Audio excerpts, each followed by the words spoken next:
Show up on time, do the job right, and leave your lawn looking sharp every time. Stop stressing over your yard and start loving it. When it comes to your lawn, call the crew your neighbors and local businesses trust. One call, one crew, problem solved. Mosley Lawn Pros, built on hard work, driven by quality. Find them today on Facebook or Google. Hi, this is Jeff Mallinson with Georgia Floors Direct, and I want to talk to you about Blue Water Broadcast and how they've helped my business spread the word. As every small business owner, I have to look at my advertising dollars carefully, and Blue Water Broadcast helps me get the most for every dollar I spend. I'm so glad to be a part of Blue Water Broadcasting and what they bring to Montgomery. Did you know that radio is the #1 reach platform in all of media? It's true. Call us to find out how to put radio's #1 reach to work for your business. Blue Water Broadcasting. Local folks helping local business.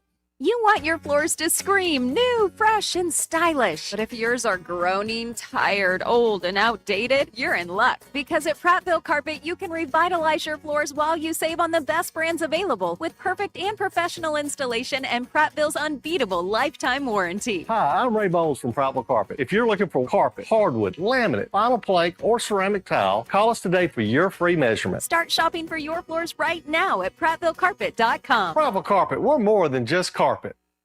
We know the businesses that keep our communities moving. We walk the same streets, shop the same stores, and support the same local families. Janney King franchise owners take pride in caring for the places they keep our hometown strong. With dependable service, attention to detail, and commitment to doing the things the right way, more businesses are choosing Janney King as their trusted local cleaning partner. Visit JanneyKingCleans.com today.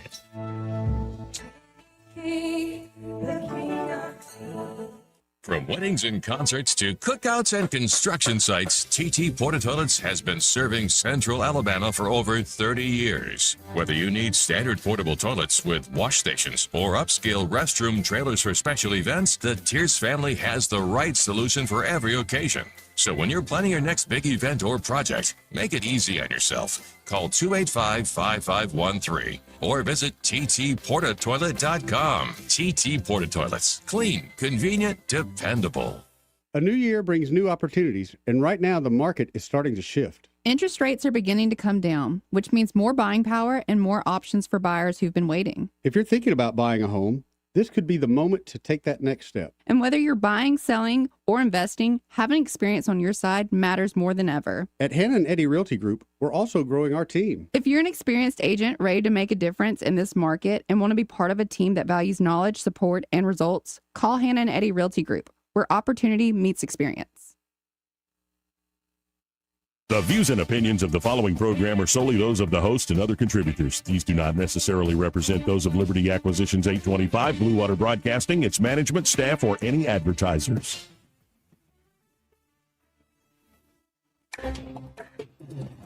It's time for Montgomery's conversational radio show. It's news and views on News Talk 93.1 FM. To join the conversation, call 272-9228.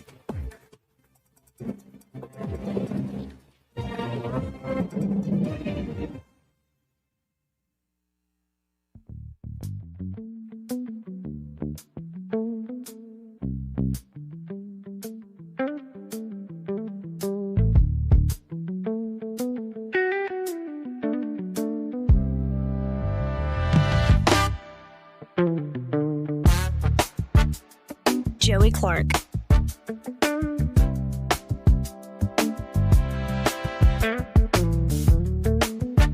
Welcome into the program. Thank God for another beautiful day, though it is a hot and heavy, humid one, God. But thank you for a beautiful day. Hopefully it'll be a beautiful, good, true show, and Montgomery needs a new mayor. Now, there's something that's been on my heart and mind for a while now. And sure, y'all who listen regularly know this, but it has bothered me something fierce. And I got into this a little bit on Friday when we were talking about that couple, and now some people think it was staged, talking about putting down their child, their baby, who they found had Down syndrome in the womb. And I sort of touched on this, but there's this one moment in this whole election cycle that has really stuck with me to, like, for instance, I'll just be straight up. I've heard for years. And in fact, I myself made these arguments for pro-choice, as they call it, for the right to have an abortion. I've heard them for a long time. And indeed, I used to say them myself. But often it would have to do with practicality. It would have to do with, well, the autonomy of the individual, including the individual woman. You would hear it always couched and it should be safe, legal, and rare, right? That used to be the line in the 80s and the 90s. Safe, legal, and rare. And then you could get into the whole practicality. How would the government even enforce this? And would the government go too far? And would they be investigating miscarriages, all this stuff? I think, by the way, sitting here today, all that's wrong. I was wrong. And in really ways, I was just a coward because I was like, well, I don't have a wound. Like, who am I to question the ladies? I'm like, no, you're a human being with your mind and your heart, and you know what God teaches. So you should probably, have an opinion on it at least, man, without copping out that it's somebody else's responsibility. That said, because I myself used to say some of this stuff, and I've heard other people say things in more over-the-top ways or more forceful ways, advocates for this stuff, it didn't really shock me. I don't think it's wrong, but it doesn't shock me when I see somebody, because you have to give the devil his due, so to speak. I'm only half being figurative there. You have to give the devil his due. When, say, a young person all of a sudden ends up pregnant and they're scared and they don't know what to do, that spare, that option, especially when it's made so clinical and then celebrated, it can be, you can fall into it easily. But there's this one moment in this election cycle on the issue of abortion that has stuck with me, and I know I'm not the only one. It's that fella who calls himself a Christian pastor, James Tallarico. When he was on the Joe Rogan program, the Joe Rogan Experience, and he cited the Annunciation. What is the Annunciation? It is when the angel Gabriel visits Mary. And he cited it saying, see, even God asked for consent. And something stuck in my heart when I heard that. I'm like, that is not just a normal argument for abortion. To go to the Annunciation, the very moment of incarnation of our Lord and Savior Jesus Christ, and use that as your platform to stump for killing a child in the womb, well, it just seemed, put it mildly, dark. And by the way, God does want your consent. He doesn't want automatons. He doesn't want somebody who is forced into loving him. He wants your love, your broken and contrite heart freely. But there's something very wicked about twisting that. So I've been making comments about this for months now. Finally, I sat down Saturday and decided to write this. Let's say it's a bit of a response. Not only to that from James Tallarico, but to a lot of what you hear when it comes to abortion. And to be honest, this is beyond abortion as well.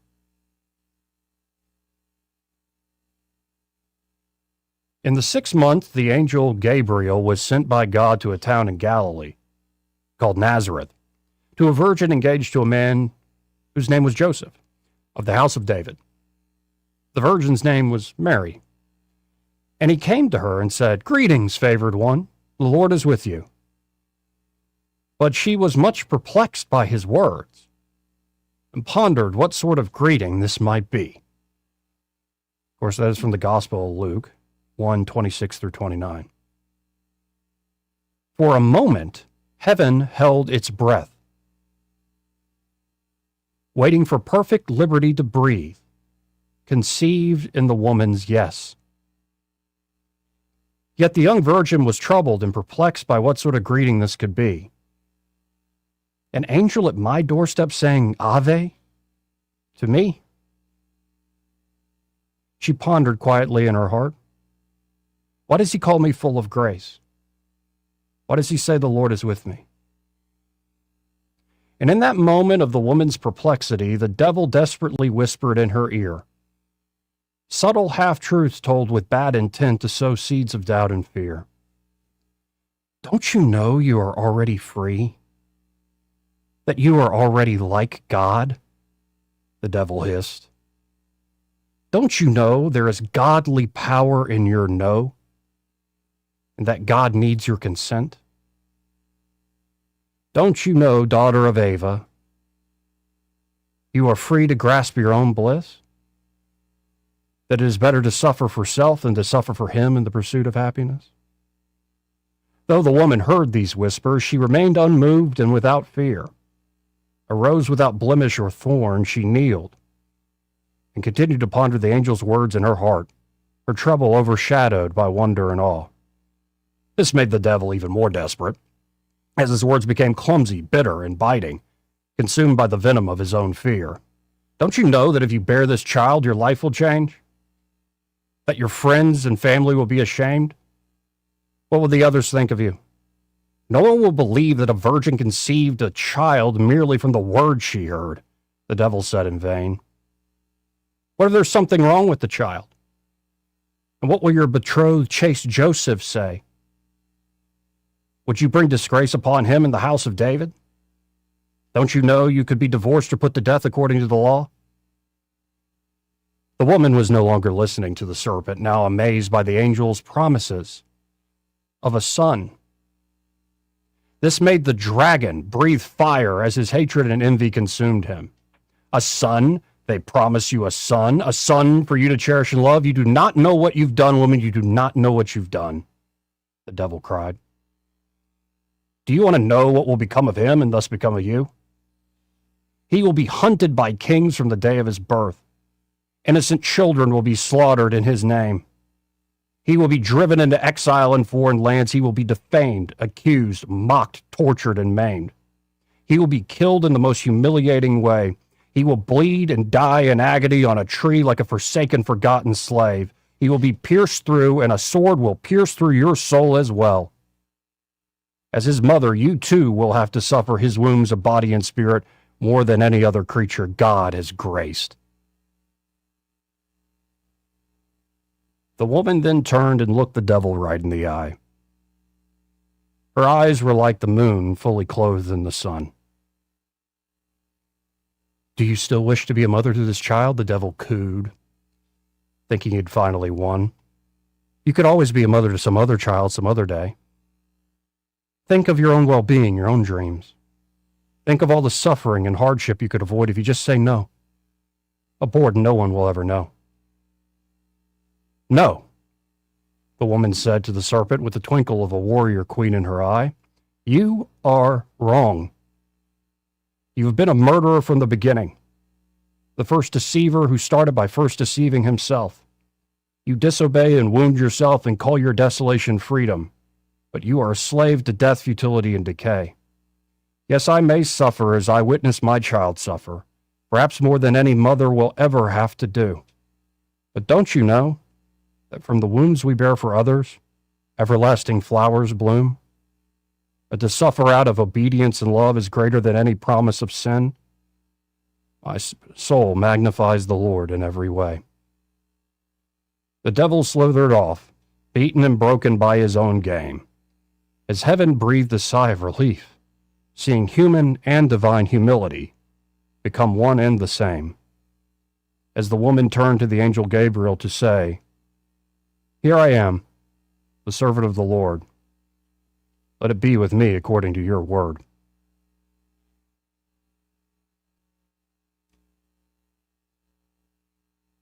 Anyway, that's my response to James Tallarico. Took me months to think of. Welcome into the program. It is truly a beautiful day. Thank God for that.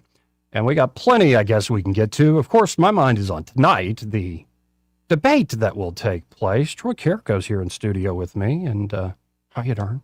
Omni datum optimum. That's how I felt after you read your wonderful article, and your prayer before that was divine. So I am outstanding. Good to see. I just wanted to let you know I got a fresh haircut from the ladies at Cuts R Us. Linda, Melinda, you guys rock. Thank you. Oh, it looks good. I was I don't about to have be. much anymore. I was about to be an ass. Be like, You you got could. hair to cut? Yeah, well, guess what? One day you too, this shall pass for you as well. I don't know. My grandfather had long locks to the day he died. Now my other grandfather I'm living with, he's bald. But It depends. yeah, it depends. It depends. Yeah, we'll see what happens to me.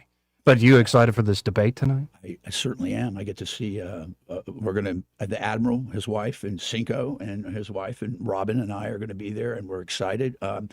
It'll be interesting. Three different debates, right? Yes. AG, the Lieutenant Senate, Governor. and the Lieutenant Governor. Yeah. Mhm. And I wonder, because there's so many of these polls out here that are just, It's crazy. it seems like they're being manipulated in some way or another. Oh, say, Yeah, really? What could possibly go wrong? And the That's- attack ads are just getting more and more venomous. There's a lot of Katie Britt money going in. You said it. We know. Yeah, We know who you are. She's really just a proxy for the whole machine. If you know it, it's not her personally. She is just the tool. Right. No, and I wish her the best. Me too. I mean, she'll never be president, but like, No, there's no way. No Right. way. She's gonna be ever. We've talked about this. woman from Alabama. But no, it is fascinating to watch It is. these dynamics come down to it. In fact, I'm looking at 1819 story. It's their top one there on top of the page, where this in particular AG's race is just, man, they're throwing pretty some brutal. sharp elbows at one Yeah, another. We had Cat. This is like the 80s Detroit Pistons of this race. Yeah. Oh God. Yeah. Bill Lambier. Mhm. Yeah. Would Catherine Robinson be Bill Lambier then? I guess. I don't know who's Or is it Scotty Pippen, who's maybe? I'm not exactly sure which the one. right. I don't want to extend the metaphor. It's getting a little heavy. But this is from Craig Monger there at 1819 News. The months-long back and forth between Alabama Supreme Court Justice Jay Mitchell and Attorney General Steve Marshall continued this week after Mitchell slammed Marshall in an attack against his runoff opponent, Marshall's chief counsel, Catherine Robertson. Right. And that's what's fascinating about this is like just gore Steve Marshall because Catherine Robertson is the chief counsel. It was such a pivotal part of that office. Absolutely. So just gore the attorney general, and you've hit Mrs. Robertson. Mrs. Robinson. Had something else on my mind. Mitchell and Robertson are slated to face one another in a runoff election, of course, on June the 16th, as are the other runoffs, June the 16th. However, Mitchell has used the prosecution of a former Montgomery police officer to criticize Robertson's record since before the primary election in May. Mitchell's accusation hinges on the case of Aaron Cody Smith, a former Montgomery police officer who was charged with murder in the 2016 shooting of Greg Gunn. Smith was sentenced to 14 years in 2019 for the lesser crime of manslaughter. On February 21st, 2024, Marshall's office reached a plea agreement with Smith. Smith entered a guilty plea of manslaughter, receiving a split 18th-month sentence, allowing him to walk free on time served. Earlier this year, Mitchell began highlighting the case and Robertson's role in it in multiple attack ads and press releases, even blaming Robertson for the police shortages in the capital city. Mitchell contends that Robertson, as a part of her role in Smith's plea agreement, erred by choosing to quote-unquote prosecute Smith by representing the state in Smith's appeal, by not getting involved in the case sooner, and by compelling a guilty plea regardless of the shortened prison time. Smith and his family, by the way, have backed Mitchell's claim and are openly supporting his bid for AG. On Friday, Marshall released a lengthy exculpation of the role of his office in securing Smith's plea deal and slamming Mitchell's tactics. Marshall's office also attached a letter that Smith had sent to Marshall thanking the Attorney General's office, which contained Smith's work address, email, and phone number. Oh, no. Nah, that's not good. Mitchell's campaign accused Marshall of doxing Smith. Mitchell said Smith was a target of, quote, violent death threats and harassment from the radical left, end quote, and that publishing the information put Smith and his family in danger of reprisal. Mitchell called it, quote, an overt act of intimidation or apparent rush to do Catherine Robertson's political bidding, end quote. It's cowardly and wrong for Catherine Robertson and her boss to try to silence Cody Smith in this way, Mitchell said. They should take responsibility for their failure in his case, and apologize to him publicly. In the release containing the letter in question, Marshall made the following statement, offering a justification for his office's role in the case. Officer Smith was prosecuted by the former district attorney of Montgomery County, Marshall said, Daryl Bailey. He was charged with murder and convicted of manslaughter. According to our legally mandated duty, my office handled the conviction on appeal. Years later, when the case returned to the trial court, my office took the extremely rare step of intervening and offering the officer a plea agreement that would permit the officer to immediately return home. The Montgomery County District Attorney objected to the resentencing, asked the court to preserve the previous sentences of 14 years, and noted that the officer believed he was, quote unquote, above the law and that he intentionally and unlawfully killed Greg Gunn. Again, that was the district attorney, Daryl Bailey. Nevertheless, our agreement was entered by the court and the officer was released. After his release from prison, my office gave Officer Smith a recommendation for a state job and even recently was trying to assist him in his pursuit of a pardon. What makes this especially difficult and personal, again, this is Steve Marshall saying this, makes it especially difficult and personal to so many in my office, is that Officer Smith himself sent us a letter thanking us for our assistance in his case. Nothing about the facts have changed, only the political season. I have immense compassion for Officer Smith and what he endured, and am sad to see his story used as a misguided political weapon against those who fought to help him. No matter what Officer Smith chooses to say now, any one of us would help him again in a heartbeat. Now, I will say, I always put it, now, if Cody Smith, Baron Cody Smith believes the AG's office is muddied up because they didn't intervene soon enough and all this stuff, he believes that's kind of hard to argue with the man because it's his life, his experience. Perspective. It's his perspective. But I always looked at this case, at my perspective was, if you're going to be mad at anybody, it's the guy who prosecuted you, it would be the district attorney. Absolutely. Yet now, I guess, and also, just not to throw too many stones here, I would be mad at whoever the heck it was that was trying to represent you through all that. Your legal counsel was a joke. Yeah, absolutely. And you know what's funny about this story is no good deed goes unpunished. No, the path to hell is paved with good intentions. I really believe, and from what I understand of this story, they did, that was not their call. That was the district attorney's call. And then obviously their attorney didn't have a very good relationship or ability to affect. And I guess Mitchell's argument is that the AG's office could have intervened earlier in saying there was faulty counsel. There's all sorts of things and different angles to this. And again, Cody Smith, Officer Smith, is siding with Mitchell, backing Mitchell. It appeared, I believe, in ads or Mitchell. I wonder how much that costs. But, that's just one instance, and I'm sure it'll be brought up tonight at the debate at Impact, Montgomery Performing Arts Center, downtown, folks. Doors open at 4 o'clock in the afternoon. Debates get going at 6. I went back and watched our interview with our time with Catherine Robinson, and when I asked her the question, or I made the statement, I said, crime's a problem, but I said, I can resolve that through the Second Amendment. And she started to jump in and go, yes, guns are good. You remember that? She said that. My friend Shane watching, he goes, did you notice how she wanted to say, that's right, armed citizens is a safe, but I think I really like her. I think she's, and again, Mitchell is very competent, but I think that we have two really good candidates, strong candidates for the AG. So 272-9228 if you want to get in on the conversation. And again, it's not just that race. No, the AG's race after, I assume AG will go first in this debate cycle. I think so. And then it'll be the Lieutenant Governor's race with John Wall and Wes Allen. And then it'll be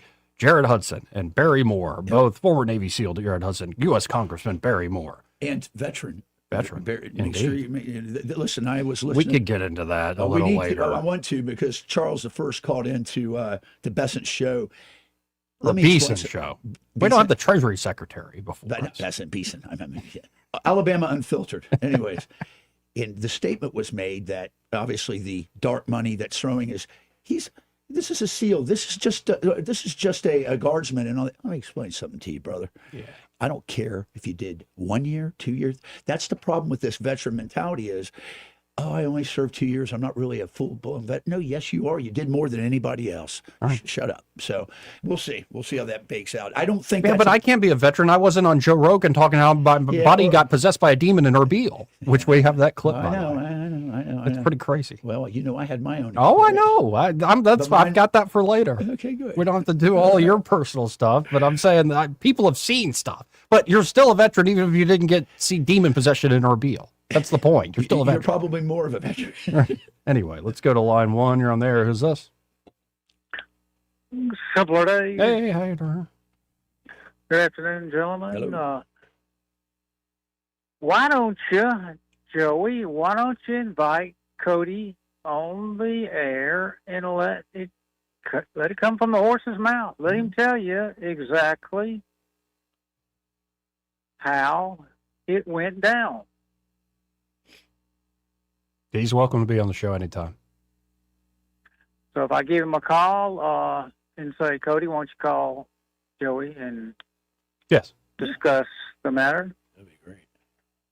Yes. I talked to him about 2 or 3 nights after he got out of prison. He came out to the FOP, and we talked to him, and I just, he's being used as a ping pong ball in this political game. I think that would be Simpler Days. You got a good perspective on that. I think if you could make that happen, we would be more than happy. And make it clear, like, I have no interest in arguing with him. If he was on, I would just want his perspective. Yeah, and Cody's a good guy. He's easygoing, and that's exactly what he'd do. But I just think you would get, a different perspective from the horse rather than the 2 riders that are trying to ride the horse to their, in their favor. Yeah. But really the one that really makes me the sickest in this, Joey, is one Todd Strange. Because he said, well, and now he's endorsing Catherine and talking about the crime in Montgomery, but he says, he's out of his own mouth, he says, well, there wasn't anything the city could do about it. We just had to let it run its course. And no, you're a bystander. You're a coward, because what you could have said was, we support our officer 100% until proven guilty. Yep. We support our officer's actions on that night until proven otherwise. Amen. That's when he lost the Montgomery Police Department. Yep, I believe that. He lost it when he showed his true colors that he was not going to back his officer. Mm. And it's been hurting ever since then. And whether Jay Mitchell, whether they came on board in the 4th quarter after all the fireworks were over and everybody sought cover from, there's going to be a riot in the city, they're going to tear the city up so we'll just serve Cody up on a silver platter. Mm. After all that was over, then did Jay Mitchell come out and say, yeah, well, now he didn't get fair representation, he didn't get a good trial, he shouldn't have been charged to begin with? I mean, they're all now being able to reposition themselves, but there's only one person that can't. And amen. And I believe it went back to trial, though, because it did go before the Alabama Supreme Court where Jay Mitchell was, and they talked about the lousy counsel at that moment, like an actual court proceeding. Yeah, exactly. But anywhere along the way, somebody could have jumped in and said, hold up, not so fast, my friend. Let's see. But they were all so afraid, so covering their own little political rear ends, that they served him up on a silver platter. Y'all have a good day, gentlemen. Appreciate it. Yeah, it's, I guess, before Daddy Trump gave everybody a backbone. Yeah, right. You know what he described there, Simpler Days, I've seen it in the Army. They just, it eats its young, and unfortunately the police department is the unwitting crossfire, the collateral damage in this whole thing. So let's go to line 2. You're on there. Who's this? Hey, thanks for taking my call. Hey. This is Sam calling from Pike County. Hi, darn. I'm doing very well, man. I'm monkeying around the house. I had y'all on the YouTube looking good. Troy, love that haircut. That haircut says we're working late. I believe that's the way. Yeah, we're working late tonight. That's right, brother. The reason I called it just when I heard this, what y'all were talking about the litigation and the police officer and all this tragic shooting, and it gets back to me the same thing. If there had just been two men in the police car, like there used to be in Montgomery, if you're riding through these neighborhoods at 3 a.m. in the morning, it is, man. The poor guy is out walking around, got killed on his porch. Two officers never would have happened. I'm real passionate about that. That's what I just wanted to share. Okay? Appreciate it. Thank you. Thank you, sir. Hey, love y'all. No, I'm having trouble here in Troy. All right. Okay, can you hear me now? Later, dude. This part of the program brought to you by Pest Pro Services, and they're at Pest Pro. Ashley and that great team are ready to help you out with any and all of your pest control needs. Could be, you're just looking for a great local company that's proven themselves over the last, say, 5-6 years. That's Pest Pro Services. Really second to none when it comes to be able to just get you your basic pest control needs. And that means you're not going to see those stupid little critters. Last night after that rain and the humidity, I know I got ate alive by mosquitoes. It was terrible. They specialize in getting rid of mosquitoes. It is the season. It is the season. It is. For those nasty, you want to talk about evidence of the fall. Yeah. Mosquitoes. The winged, the nasty winged suck your demons. blood, then they pee on you. They do. They're just disgusting animals. They carry diseases. And then it's also annoying. Like you're gonna sit there and itch all day. You got a big welt like right on your forehead or your neck or something as you're trying to have a serious conversation. You're like, okay, man, we're gonna have to put the Roman Empire to the side. Why? Go get some ointment. Is that a goiter or is that a mosquito bite? Right. So check out Pest Pro Services today. You can always learn more at ppsriverregion.com or just search Pest Pro Services on the Book of Faces or just call them direct. Be like, I want to get rid of these mosquitoes. 265-9990. That's 265-9990. When you want to know, call a pro. Pest Pro Services. And be sure to tell Ashley and that great team that Joey and Troy, those fellas on the radio, sent you. We'll be right back. Want to carry News Talk in your pocket? Download the News Talk 93.1 app from the App Store. Available on iPhone and Android. Never miss a moment. Download now.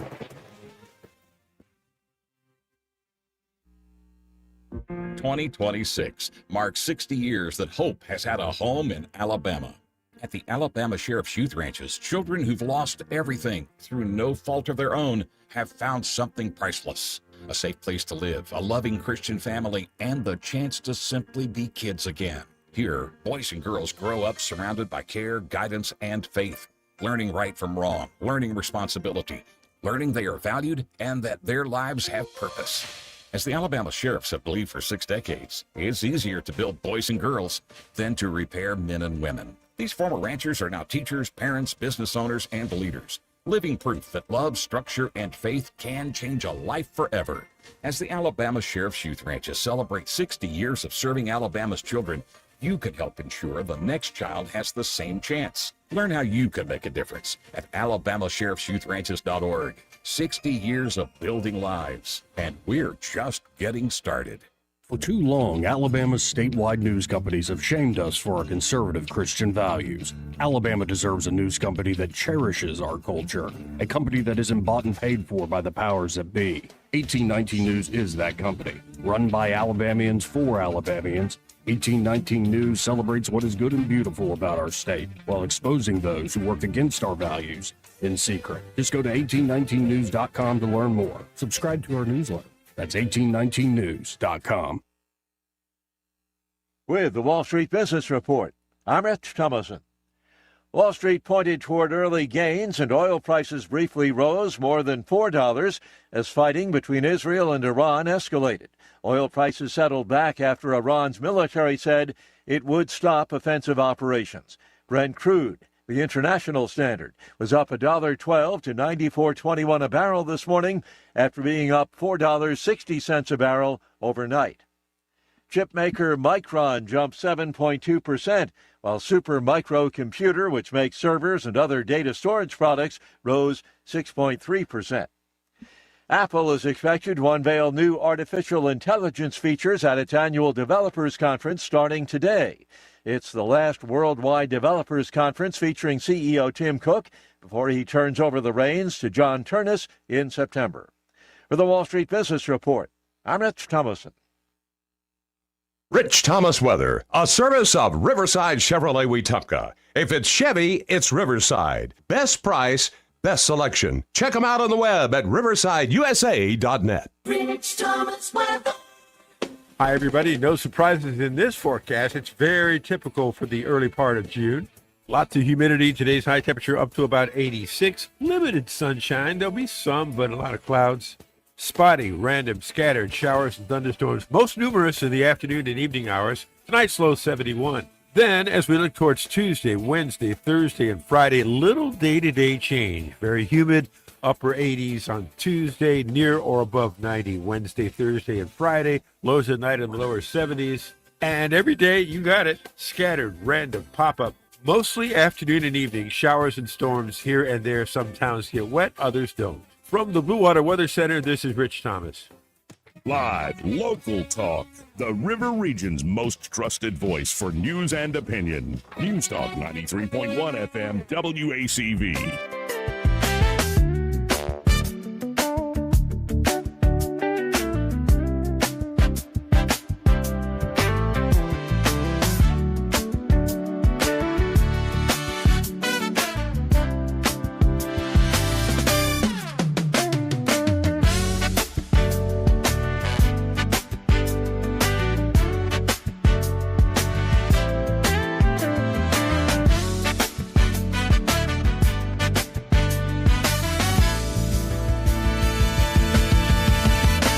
Joey Clark. Welcome back. I'm your host, Joey Clark. Troy Carrico in the studio with me.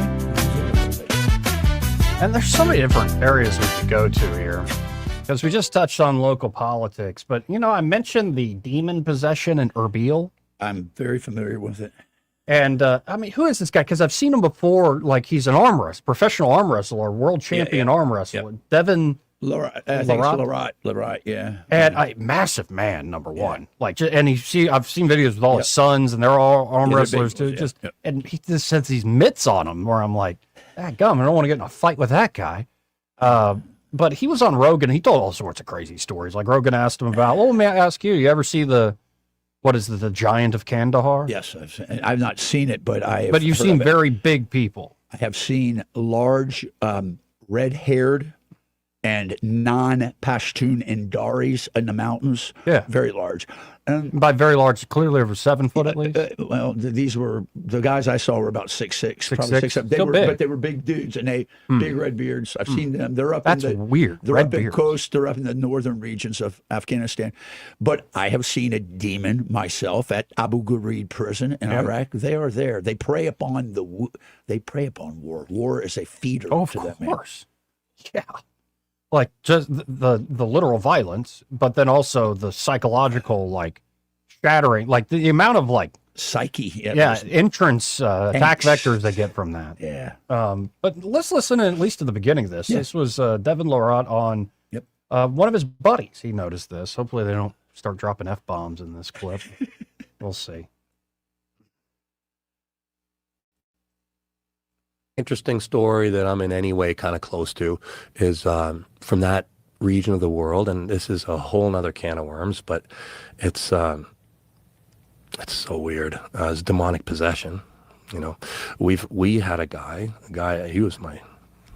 I worked with him very closely for a super smart guy, great guy, awesome dude, awesome soldier. And yeah, I mean, he got possessed by a demon. He started speaking in tongues. He knew everything about everybody. He could speak different languages. He knew everything about everybody's life. He knew all their sins. He knew all the sins people did, even from their childhood. What? He got taken to the medical system before they knew it. He was out of the medical system, and he was with the padre, the priest that comes along on some military missions. He's a Canadian. He's a Canadian light infantryman, so they did have a different setup in their forces. But no, and that's something that I've heard in other testimonies. Is like, well, how do you know it's even real? It's like, well, how does that guy know how to speak all sorts of different languages? Knows everything about you. Yeah. How does he know about all people's past? It's occult knowledge, essentially. Absolutely, it is. Yeah. And it does make sense, especially in these ancient parts of the world, where a lot of the stories, like scripture, but stories beyond Holy Scripture. A lot of these stories originate from this part of the world. Absolutely, they do. So if you have modern men there, especially in the midst of war, and Erbil is ancient.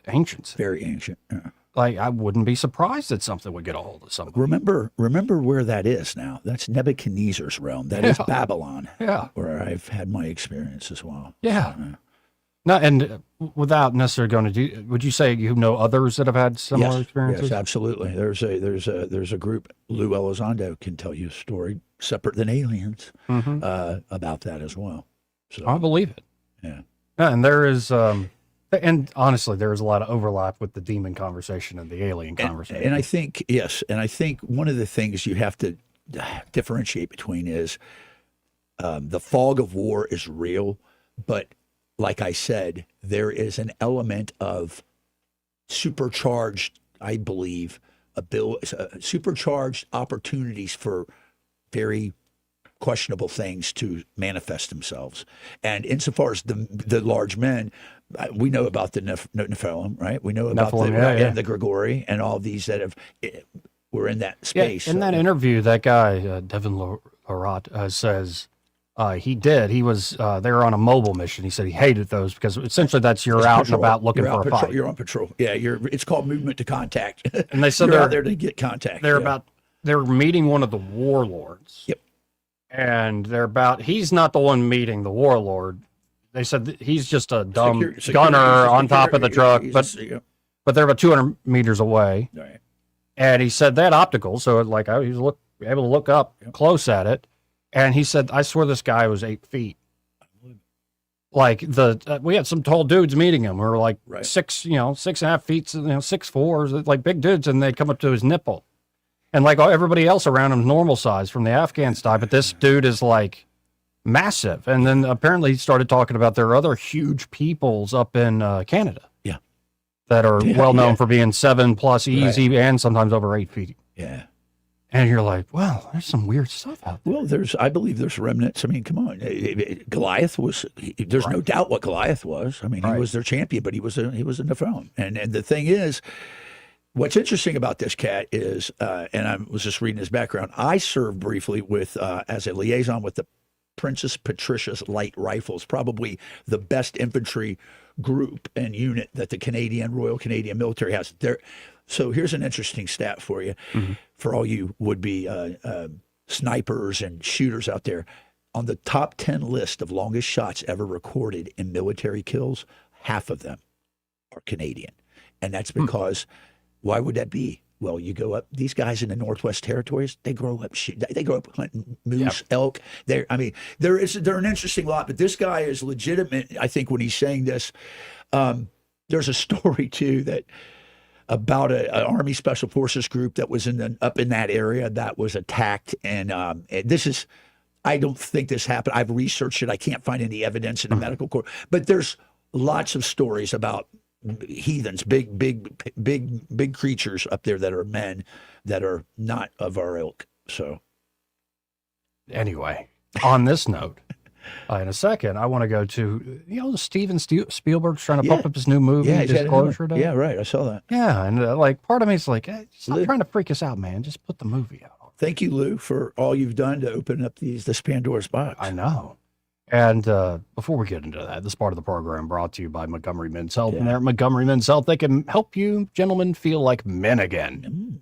Like get your confidence back in the bedroom and across life. Actually sleep normal. Actually have some muscle and not just get fatter every day. Better in the bedroom. Yeah. Or perhaps you'd like to eat some food again and not have to just be eating Greek yogurt all day.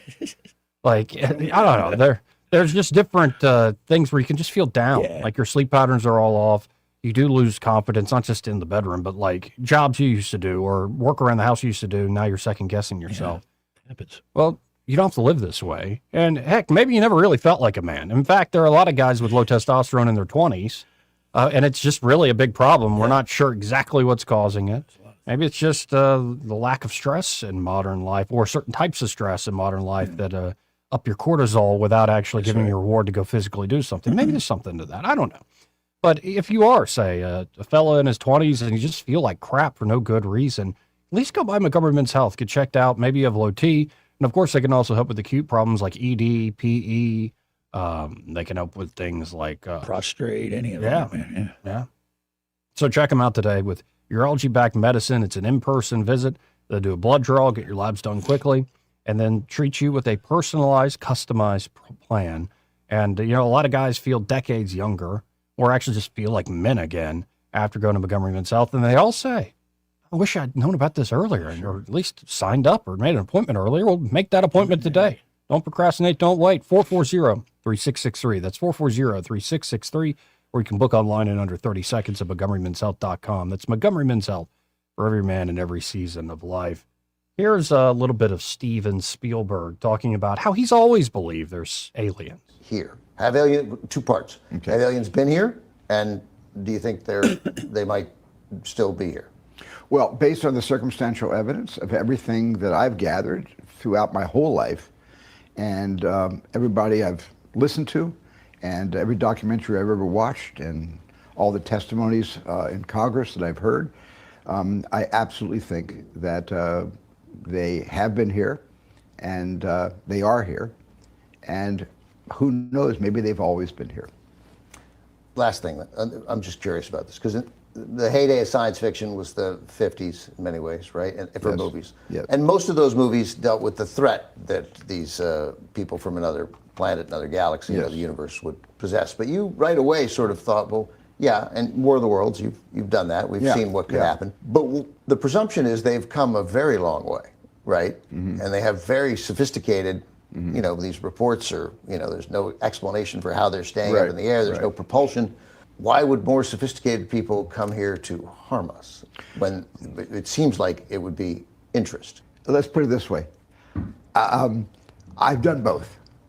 I conceived of the series and produced with Noah Wiley, Falling Skies.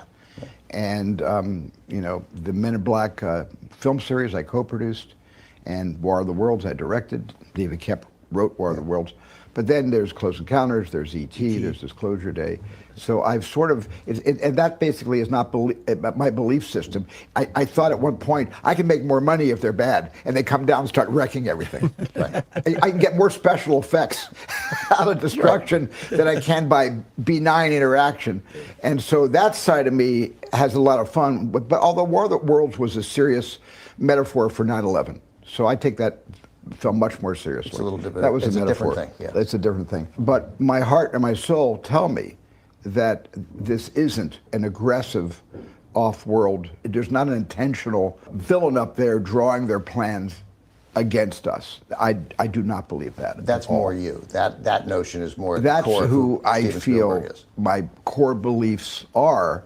Is that if they're going to come all this way, whether it's through a wormhole that may take, you know, 3 months to get her, or whether it's a lot of light, you know, speed of light travel time, I don't believe they would come here to essentially, you know, colonize us, do us harm, sow and reap, and I mean, by, you know, basically. I don't know about that, man. And why do I get the sense too when I look at that clip? Like, can I get a full body shot? Because I get a sense of those two right there, Spielberg and that interviewer, sitting there like tickle each other with their tentacles down at the underneath the table. Their tentacles. I don't think they could reach that far.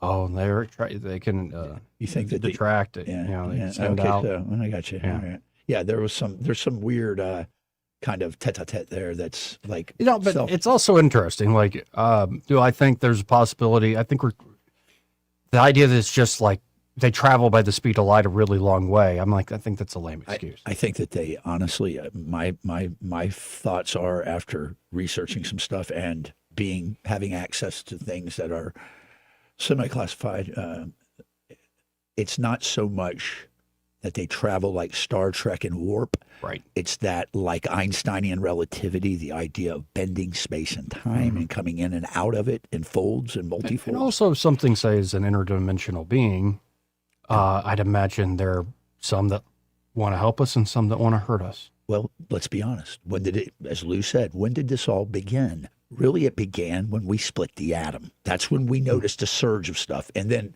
I think that's like the prime directive. They started taking note of us, and they probably saw us as very aggressive and very warlike, and they're keeping an eye on us. But they could have enslaved us rather than just put an anal probe up some guy's butt in Washington State one night.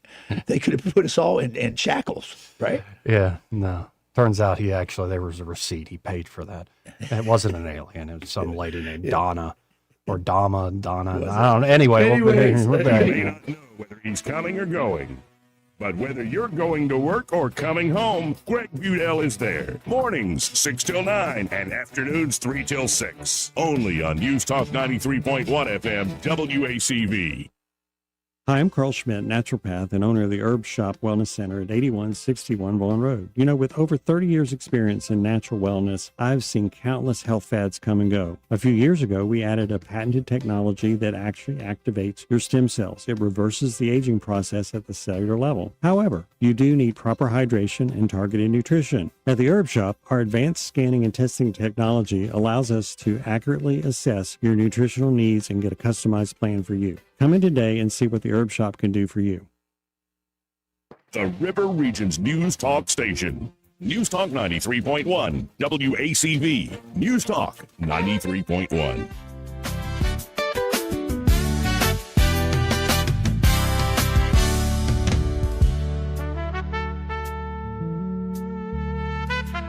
Joey Clark. Welcome back. Let's go right to the phones and talk to Austin Baranko with Invista Advisors. Hey, Austin, how you doing? Having a great Monday, Joe. How are you?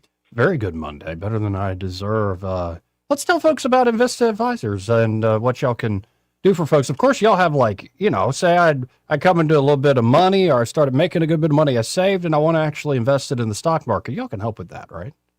We definitely can. As one of our specialties, portfolio management of liquid assets. So if you are a good saver and you've saved up a pile of money, or if you've recently sold a business and have some money, or sadly had a family member pass away, inherited money, or who knows, maybe you won the lottery. But if you've got any liquid assets that you'd like professionally managed, we specialize in that, along with really anything else in the world of finance. Putting kids through college, buying your first home, maybe taking care of parents later in life, or preparing to buy or sell a business. If you need a professional financial opinion on anything in the realm of finance, give us a call. We'd love the opportunity to put a game plan in place or a financial plan in place, and then help you execute on that plan. Well, I also love the example of the person that starts the nonprofit, and it's a great idea, and it initially was like them managing it in their off time, and now it's like so popular, it's like good luck managing that by yourself. Y'all have like consulting services as well. We do, and the scenario you just laid out happens from time to time. Someone starts just a small nonprofit out of the goodness of their heart, thinking, hey, I'm going to put aside a little bit of money for this cause that I love, and then all of a sudden it snowballs because a lot of other people want to continue to give to that cause, and now the nonprofit, has a big pool of money, and they almost feel incapable of managing such a large sum on their own. Well, we are very well versed in the nonprofit space. We work with tons of associations and organizations that are not for profit. And so if that's something that you do, we'd love to help with that as well. Folks, check them out today. You can always go to InvistaAdvisors.com, but I say just call them up direct, 387-0094. And when you call them up at 387-0094, be sure to say, hey, I heard Austin Baranko on that radio show with Joey Clark. Awesome. I appreciate it, Joe, and you have a great week. You too. Appreciate you. Again, Austin Baranko with Invista Advisors. Always great chatting it up with him. So, yeah, I don't know. The whole aliens and demons and angels, and that's just what's cool is a lot of the modern pretense of the 20th century is going away. Yep. And so I think there's a lot of new, the idea that we know everything, and I think there is a lot of new that we could possibly understand, but also the discarding of old traditions and old ideas is also coming back as something new. So there's stuff that people just took for granted. We're like, well, we're modern. We don't need to consider that at all. It's now making a roaring comeback as well. Mm-hmm. Anyway, you want to get a break? Do you want to? Yeah, we got to. Let's do that then. Second hour coming up. Broadcasting from the Riverside Chevrolet Master Control Center, this is WACV Cusada, News Talk 93.1 FM. When it's Chevy, it's Riverside. SRN News, I'm Bob Agnew. In Washington, Israel and Iran have traded fire in the first attacks since the U.S. struck a ceasefire deal with Iran 2 months ago. The Iranian military said later, after those attacks, that it would stop its offensive operations. Israel has also said it would stop responding, but will continue if indeed those attacks should resume on the part of Iran.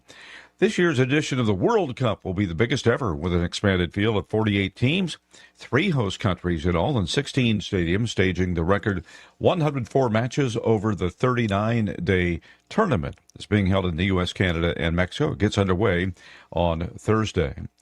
As the U.S. prepares for a big celebration of its founding, fewer Americans see the country as exceptional, according to a poll from the Associated Press Nork Center for Public Affairs. Many Americans have a feeling of unease over the future of the government. This is SRN News. There's a moment nobody talks about with weight loss. It's the moment it stops working. The diet that worked before doesn't. Eating less stops moving the scale. That's not random. When your body's under stress, it slows your metabolism. That's why quick fixes eventually fail. At PhD Weight Loss, they focus on restoring your metabolism. And right now, when you call and mention Mike G, you'll get 2 free weeks and they'll pay for the cost of your food. Call 864-644-1900. That's 864-644-1900 or visit myphdweightloss.com. Hi, I'm Kirk Cameron. Is health insurance eating up your budget for 2026? If you're looking for ways to better steward your finances, consider this. Christian Healthcare Ministries is a health insurance alternative at half the cost. As a ministry, CHM allows you to share the burden of medical bills with other believers. Join CHM today by visiting chministries.org/wellness. That's chministries.org/wellness. The Rich Thomas Weather Network, brought to you by Montgomery Paint and Body. From little fender benders to total body repair, MPB will fix it good as new, maybe better. For 4 decades, the Turner family has been getting you back on the road. Call 279-7325. Rich Thomas Weather. Hi, everybody. No surprises in this forecast. It's very typical for the early part of June. Lots of humidity. Today's high temperature up to about 86. Limited sunshine. There'll be some, but a lot of clouds. Spotty, random, scattered showers and thunderstorms, most numerous in the afternoon and evening hours. Tonight's low 71. Then, as we look towards Tuesday, Wednesday, Thursday, and Friday, little day-to-day change. Very humid, upper 80s on Tuesday, near or above 90 Wednesday, Thursday, and Friday. Lows at night in the lower 70s. And every day, you got it, scattered, random, pop-up. Mostly afternoon and evening, showers and storms here and there. Some towns get wet, others don't. From the Blue Water Weather Center, this is Rich Thomas. When the heat hits to the river region, don't wait. If your AC quits, Hands Heating and Air offers same-day service, or your diagnostic charge is free with their Comfort a Day or You Don't Pay guarantee, plus 24/7 service with no overtime charges. From the Blue Water Broadcasting News Center, these are today's top stories. Montgomery police are investigating a Saturday night shooting that left a woman critically injured. MPD responded to a single vehicle crash just before midnight on Austin Street, where the driver was found with injuries from a gunshot wound. Police believe the woman was shot in the area of Gibson Street. No further details have been made available. 4 Alabama State men's basketball players have been ruled permanently ineligible by the NCAA. The former players accepted payment from gamblers to fix the outcome of a game in 2024. According to the NCAA, 2 known gamblers offered the players a total of $2,000 to throw the Southern Miss game. The players were paid off after ASU lost by 17 points. An Auburn University student on vacation with his family has been found dead in Japan. The body of 20-year-old Weston Higginbotham was found in a mountainous area near Kyoto on Saturday. Details are limited. The cause of death has not yet been released. Higginbotham was last seen on May 29th leaving a train station to go hiking. From the Blue Water Broadcasting News Center, I'm Sky Mosley. This hour of news and views is brought to you by our good friends at Alabama Home Mortgage. Alabama Home Mortgage, 567-4223. Visit them on the web at myalabamahomemortgage.com. NMLS number 1586368. an equal housing lender. I'm Bradley Earl-Ekdahl, and I'm asking for your vote June 16th for Circuit Judge Place 5, Autauga, Chilton, and Elmore counties. I'm a 20-year veteran of the trial courtrooms of Alabama. I've served you as an assistant district attorney, I've served you as the municipal prosecutor for the city of Prattville, and I've continued to serve you as the municipal judge of Millbrook. I've defended the most difficult and serious cases before judge and jury. I've been serving this community for 20 years. Vote Bradley Earl-Ekdahl, June 16th. Paid for by the committee to elect Bradley Earl-Ekdahl, 131 Hunts Alley, Prattville, Alabama, 36067. Lots of places can expose you to identity theft, but that's why LifeLock monitors hundreds of millions of data points a second for threats to your identity, which is way more than anyone can do on their own. If they find anything suspicious, like new loans or changes in your financial accounts, they'll alert you right away, all through text, phone, email, or the LifeLock app. Get the alerts that can make all the difference. Save up to 30% off your first year with the promo code BECK. LifeLock.com, 800-LifeLock, 1-800-LifeLock, or LifeLock.com. Use the promo code BECK at LifeLock.com. The views and opinions of the following program are solely those of the host and other contributors. These do not necessarily represent those of Liberty Acquisitions 825, Blue Water Broadcasting, its management, staff, or any advertisers.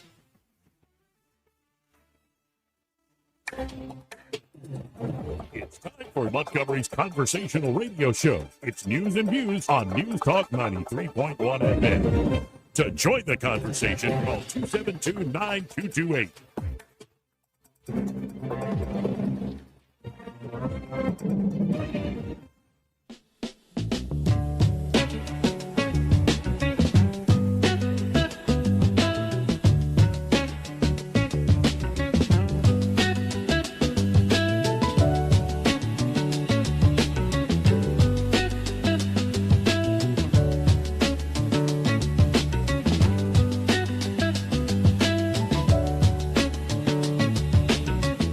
Joey Clark.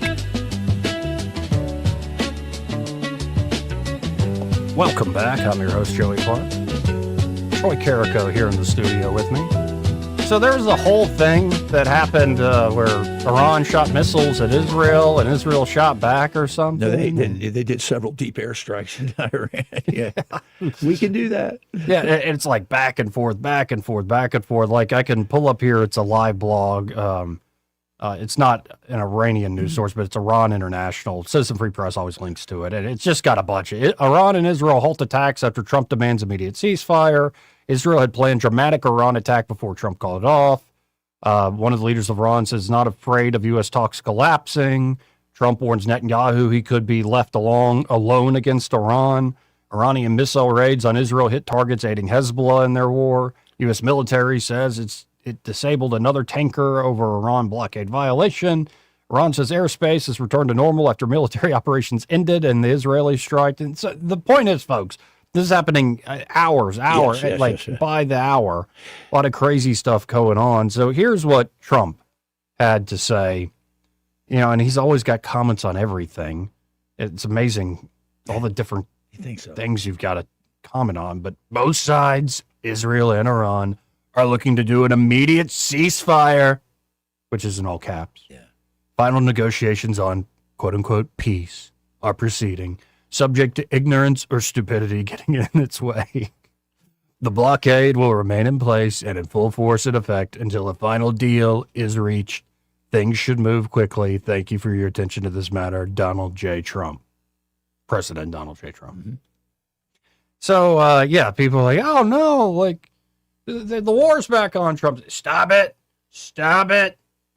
Be quiet. Stop killing each other. Here's what's going on, Joey. And I have this on very good advice. We are in a temporary pausing motion right now because we need to restock a lot of our wares. We've learned a lot from this first engagement about the scalability of responses to drones and hypersonic missiles and ballistic missiles for that matter. But more importantly, no matter what you're reading in the paper about, they're digging up their missiles, they lack the command and control. Right. They lack the ability to effectively put together a cohesive and coherent attack. So we've got them, we have neutralized them to the degree, but there's going to need to be a little more done. And I think we're getting up to that point where we're going to go at it again and take out what the remnants of the IRGC is. I believe that with all my heart. So, and here Trump told the Financial Times, this is after Iran fired at least 10 missiles into Israel. Maybe, I'm not sure all 10 hit or even got close to their targets. But Trump told the Financial Times that Israeli Prime Minister Benjamin Netanyahu will have to accept any ceasefire deal the U.S. brokers because he doesn't call the shots. Netanyahu won't have any choice. I call the shots. I call all the shots. He doesn't call the shots. So, and Trump, of course, last week called Netanyahu, you're effing crazy, and nobody likes you, and nobody likes Israel. And both men are like, well, it's just family conversation. I kept you out of jail. Now, the fact that it's in public suggests Trump's actually pissed at you, man. So here's a little bit of Trump with Kristen Welker. Did you see him walk out of this interview, by the way? As a matter of fact. Yeah, we'll get to that in a second.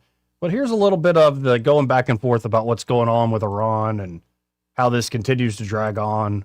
I think you're right that and Trump has essentially said this, if a deal isn't made, I think a lot of these guys that are acting tough are going to end up dead on the Iranians. I believe that, yeah. Especially if we start restocking. Anyway, here's Trump being asked about this. Why haven't they made a deal with you yet? Because it's a very hard thing for them. They've had great independence.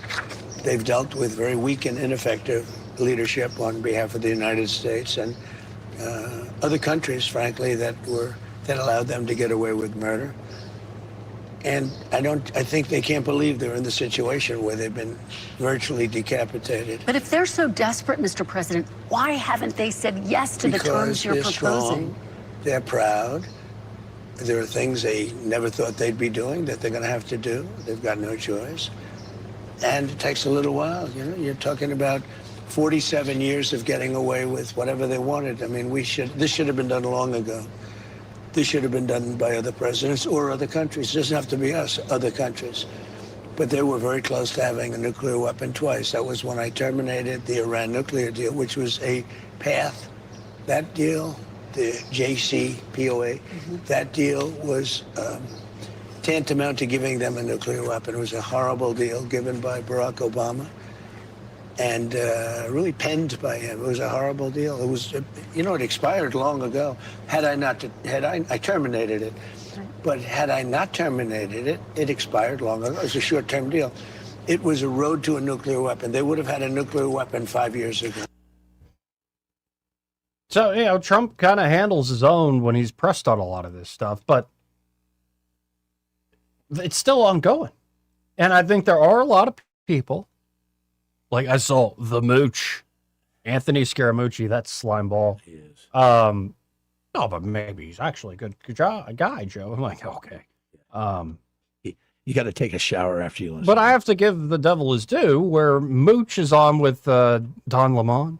Yeah. And he said, he put it this way, he goes, Hillary Clinton promised to bring down prices, and yet she's in another endless war, and she's talking about redecorating the ballroom. There's going to be a lot of ways to attack Trump and team. Now, the problem is the Democrats suck. They do. In many ways. It's going to be specific to particular congressional races and whether or not they can actually regain the House. I don't think nationally, I don't think their brand is actually that great. Nor is, right now, I think Americans nationally just unhappy. I think they're unhappy with both parties, and they should be. Yeah. Now, here's Trump being asked about, this is an endless war, another endless war. I just won a big election. And the reason I won an election is people have confidence in me. I have good judgment. I had to make a judgment. Do I want to go along and have a country that's doing really well, but somebody is going to try and kill us? Or do I want to put out that horrible threat? And I did. I put it out. I put it out for many, many years. Now I'm going to put it out permanently. I'm going to do it either through negotiation, where we're very close to a deal, or I'm going to blow the hell out of them, to be honest with you. And it's going to be very easy for me to do. That's actually the easier path. So when you say I promised, I didn't promise anything. I don't like these endless wars. This is not an endless war. We've been doing this for 3 months. Much of it has been under the form, a pretty good form of ceasefire. The blockade has been amazing. Our Navy is amazing. Our military is the best in the world. Hey, we took over a very powerful country, Venezuela, a lot of soldiers, big, strong military. We took over Venezuela in a matter of minutes. We destroyed the capability of Iran in a matter of days. Nobody's ever seen anything like it. Now I'm going to finish it. Again, he makes a great case for himself, but are the American people listening at this point? Or are they instead going, hey, gas price is still too high? Why does steak cost so much? Yep. That's why. It's a problem. Now, there have been jobs numbers continue to be better than expected. Yeah. And this is where things start to go a little, like you can start to see his aggravation with Kristen Welker. It's starting to bleed through in this particular clip. This is just a quick, short clip where she brings up great jobs report, like a good jobs report. Yeah. Like a strong jobs report, Mr. President. This is a strong jobs report. And listen to Trump's response. You got a strong jobs report today that beat expectations. Not strong. Really strong. Beat expectations. By how much? Triple. 172,000 jobs created. He's got a good point there. Triple. It's true. Not strong. It is true. Really strong. But the problem is the consumer price index. It doesn't equate, and that's the problem he's got. But if you could hear in that clip, folks, they were in Wisconsin under some like metal roof barn, probably. It sounds like rain on a metal roof. It is. And which is cacophonous. If you're like, it's probably not. We're hearing on the mics, but actually sitting there, it's probably hard to hear. The acoustics were probably really bad there. I noticed that. Yeah. So let's listen in. This is how this interview ended. Now, of course, this is one of those Rorschach tests where, like, my liberal uncle's like, yeah, Kristen, give it to him. The president, this liar in chief, needs somebody to talk tough to him. And then, of course, everybody in MAGA country's like, yeah, give it to the fake press, Mr. President. Two-faced J.D. Vance, one of your relatives says, doesn't he? That two-faced J.D. Vance. Yeah. I love it. Still love the man. Yeah, you got to love him. But here is... let's listen in. This is talking about, I guess, the California elections. You see, all of a sudden, a bunch of mail-in ballots come in, and now Spencer Pratt's not going to be in the runoff. Listen, that's interesting. It was so. The hubris and the just complete disdain and disregard for the law and how they do things is right in front of you, Joey. Right in front of you. By the way, did you know that it looked like Kamala Harris on election night in 2010 had lost the run for Attorney General of California? Yeah, they fixed that. And a few weeks later, there are a bunch of mail-in ballots that dropped, and she ends up winning by percentage and a half. I'm hearing. I think you have heard too that the DOJ is looking into. They're sending people there. I hope so. But let's listen into this moment. It was a dirty election, Mr. and it's President, happening again right now in California. You've never presented evidence. It's happening that the right now in 2020 election California. was rigged. Right now, it's look at what's Where's happening the in evidence California. to that? It's the 4 Republicans days. are doing well in California. It's no, they're not. They're dropping fast because it's a rigged election. Let me tell you, it's 4 days. And they aren't even close to coming up with it. That's how they count You know the why votes they're doing in that? Because they're cheating on the election. Do you have evidence to support all that? I have to do is look. All I have to do is look. That's not evidence. And I listen to people, and let's see what happens. But, sir, that's not evidence. Do you think it's appropriate? That's how they count the votes in Do you California. think it's appropriate that they have an election, and 5 days later, they're nowhere close to picking a State winner? and local officials acknowledge they are slow. They're urging. No, they're crooked. They're urging the votes to be counted quickly. That's how they vote in California. They're crooked, just like you're That's not how crooked. they- Your press is crooked, and Meet the Press is crooked. To be fair, I'm not crooked. But let's Really? Let's Well, you continue. play right into their hands. then. Let's continue. You're either crooked or you're stupid. You play continue. right into their hands with this. Yeah. You know Both. that these elections are rigged. Your network knows that they're rigged. You know that I won an election in a landslide, and I got 94% bad press. But, Mr. President, you know why I you've got never that? presented Because you have no evidence. credibility. But you've never presented evidence that it was rigged. Let's keep talking about. I want to talk about Todd. You Blanche. have more evidence. There's more evidence than ever presented. Let's talk Your about elections You in went this to country, court. we're like a third world country. But, sir- Your elections are crooked, and you're crooked, and Meet the Press is crooked, Mr. and so President- is ABC, and CBS, and CNN. But, Mr. President- You're one-sided crooked networks. All right, let's call it quits, because I've had enough. Thank you, darling. Have a good time. Mr. President, let's please. I traveled all the way to Wisconsin. I've sat I in the traveled rain with all. you. I know. I I've sat in traveled the rain all the with way you to for an hour, Wisconsin. on and off in the rain, and I've given you enough time.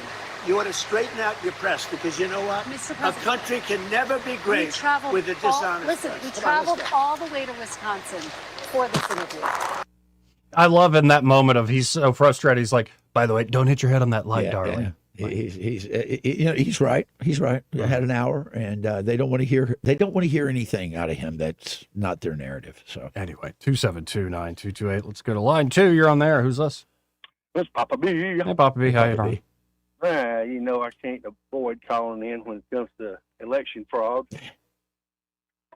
I mean, Are you going to prove it to all the Democrats who listen who are skeptics? You're just going to prove it right now? I mean, the evidence has been smacking everybody upside the head for 4 years now. For decades. And just won't pay attention to it. So this last one here, what was the lady that was in third place? Oh, I know what you're talking about. Yeah. Some communist. Socialist. She's trailing a distant third. And then somehow or other, a batch of votes comes in that's all for her. Yeah. That puts her in second place. Not even one vote that is for either of the other two. It's just mathematically impossible. You're going to have, like 10,000 votes come in at a time that all go to one candidate if it's a free and fair election. So this is evidence. If people want to see evidence, this is evidence.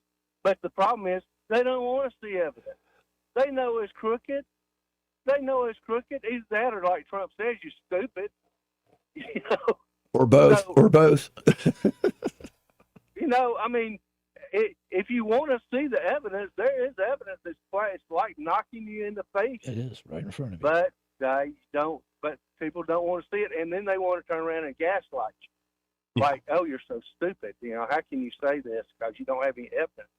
What the hell are you talking about? We don't have evidence. Well, you know what's funny, Joey and Papa B, is remember the votes all went to the third place candidate. They did that intentionally not to inflate Bass because that would be too obvious, and they just push him to the side. It's just sickening, right in front of you.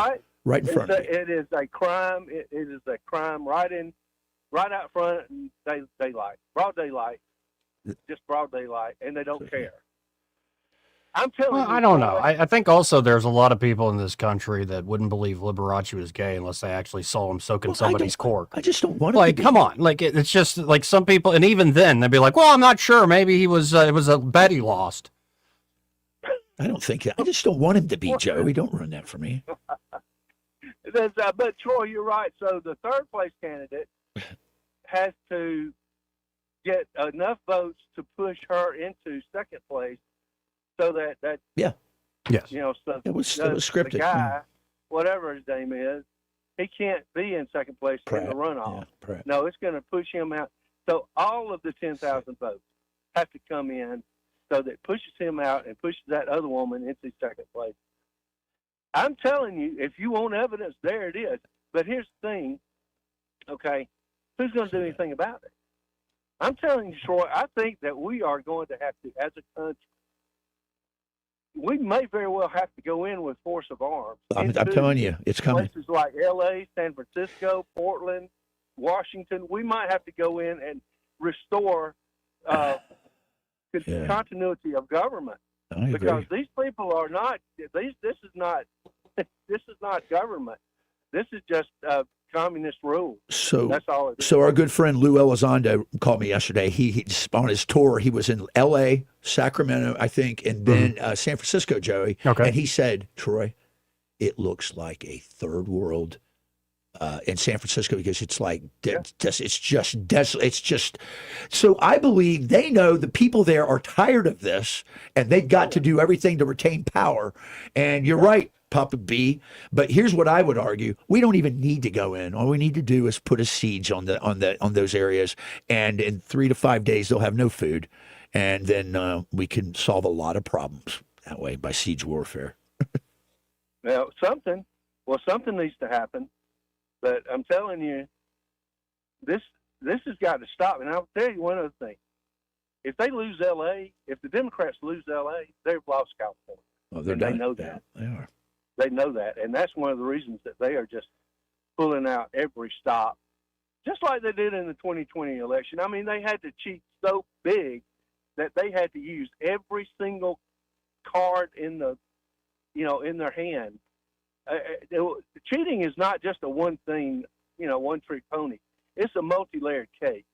There's more moving parts to this shell game than you can shake a stick at. Yeah, you kidding. Anyway, all right, guys. Well, I appreciate it, Poppy. Thank you, buddy. Let's go to who's up first. Line 1. You're on there. Who's this? Hey, guys. That was Papa B, and I fully agree with everything he just said. Mm-hmm. It is a multi-layer case. It goes all the way through everything, and we got to get to this first layer, which is, well, New York just did it with Mondami. Yeah. Now we got L.A. You got Karen Bass, who is so incompetent that you can't even shake a stick at it, right? Mm-hmm. But in order to keep her in, they're going to bring up the third place person to knock out the second place person in order to keep her in there, keeping the scam going. It's just unreal. And then I'm way down here in Alabama, and people will say, well, what does it matter to you? Well, it matters to me because this is bull crap. Yep. Here in America, you can run for government and you can state your platform, but don't rig the damn election. The people will vote for you if you got a platform that they like. But when you're over in Africa while your damn city's burning down, or all the other things that Karen Bass, and I love her first name. She's a freaking Karen. Anyway. Anyway, I appreciate it, Robert. Good call, man. Robert, I appreciate that's it. a good call. He's tired of seeing the bull crap. Yeah, well, there's a lot of people, but when I wrote this up, my most recent piece of Joe Sixpack, when is enough, Joey? When is enough? You're decent. We are right now, even Robert. Well, my thoughts, I'm going to continue to harp on this. Even Robert, who's pretty torqued off, he's disincentivized to do anything about it. He's got a roof over his head. He's got his vehicle. He's got his life. And when you finally have someone take a poo-poo in your front yard, you've got to deal with it. That's where we're at right now. So yeah, be armed and learn how to shoot and effectively defend yourself. Yeah, and also, I don't think Los Angeles or a lot of the cities you talk about low touring are going to be fixed by political solutions. No, not at all. That's right. That's not it. I think it has a lot more to do with the soul and the heart. The City of Angels. Yeah, right? Yeah, City of Angels. Yeah, ironically named. They need to take it back. But well, the evangelism must continue. Yes. We'll see. We'll see. Sometimes it'll appear dark, and that's to trick you. Don't give in to despair just yet, folks. And you know what? I'm not that shocked by like a Democratic stronghold. All of a sudden now a Republican doesn't even have a shot, even though he got great press and all sorts of people thought, oh. And it's taken us days, if not weeks, to figure this out, which is the fishiest daggum thing. Yeah. Especially the mass mail-out voting stuff is absurd. And the fact that it's illegal to have voter ID in California. And no wonder they don't want the SAVE Act passing. And by the way, thanks to Mitch McConnell and Murkowski and Tillis for killing the SAVE Act. Yeah. Terrible. So it's just, it's a mess. And like if it wasn't that good of a system, if it was obvious, then they wouldn't do it. The thing is, it's not obvious. There is plausible deniability to all this. That's just how we count votes out here. No, that's not how we do it. Yeah. Why does it take so long? Why are you getting all sorts of big just dumps in the middle of the night?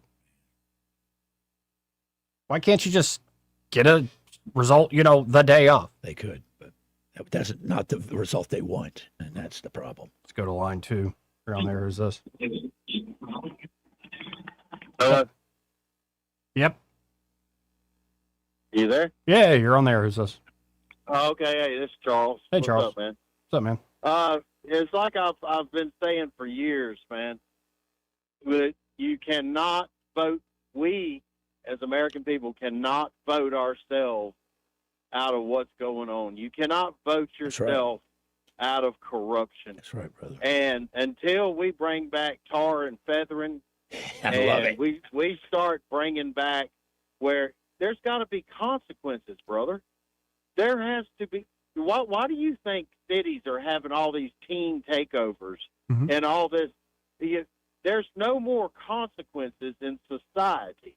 When you and I were growing up, there were consequences. If I walked in a gas station and tore that gas station up, my butt would be in prison.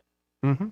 There's no more and see, all these politicians, they're blatantly doing it in our face because they think that nobody's going to do nothing. And just like the gentleman keeps talking about Joe Sixpack, people don't realize how much that soda can's about to pop. I hope you're right, brother.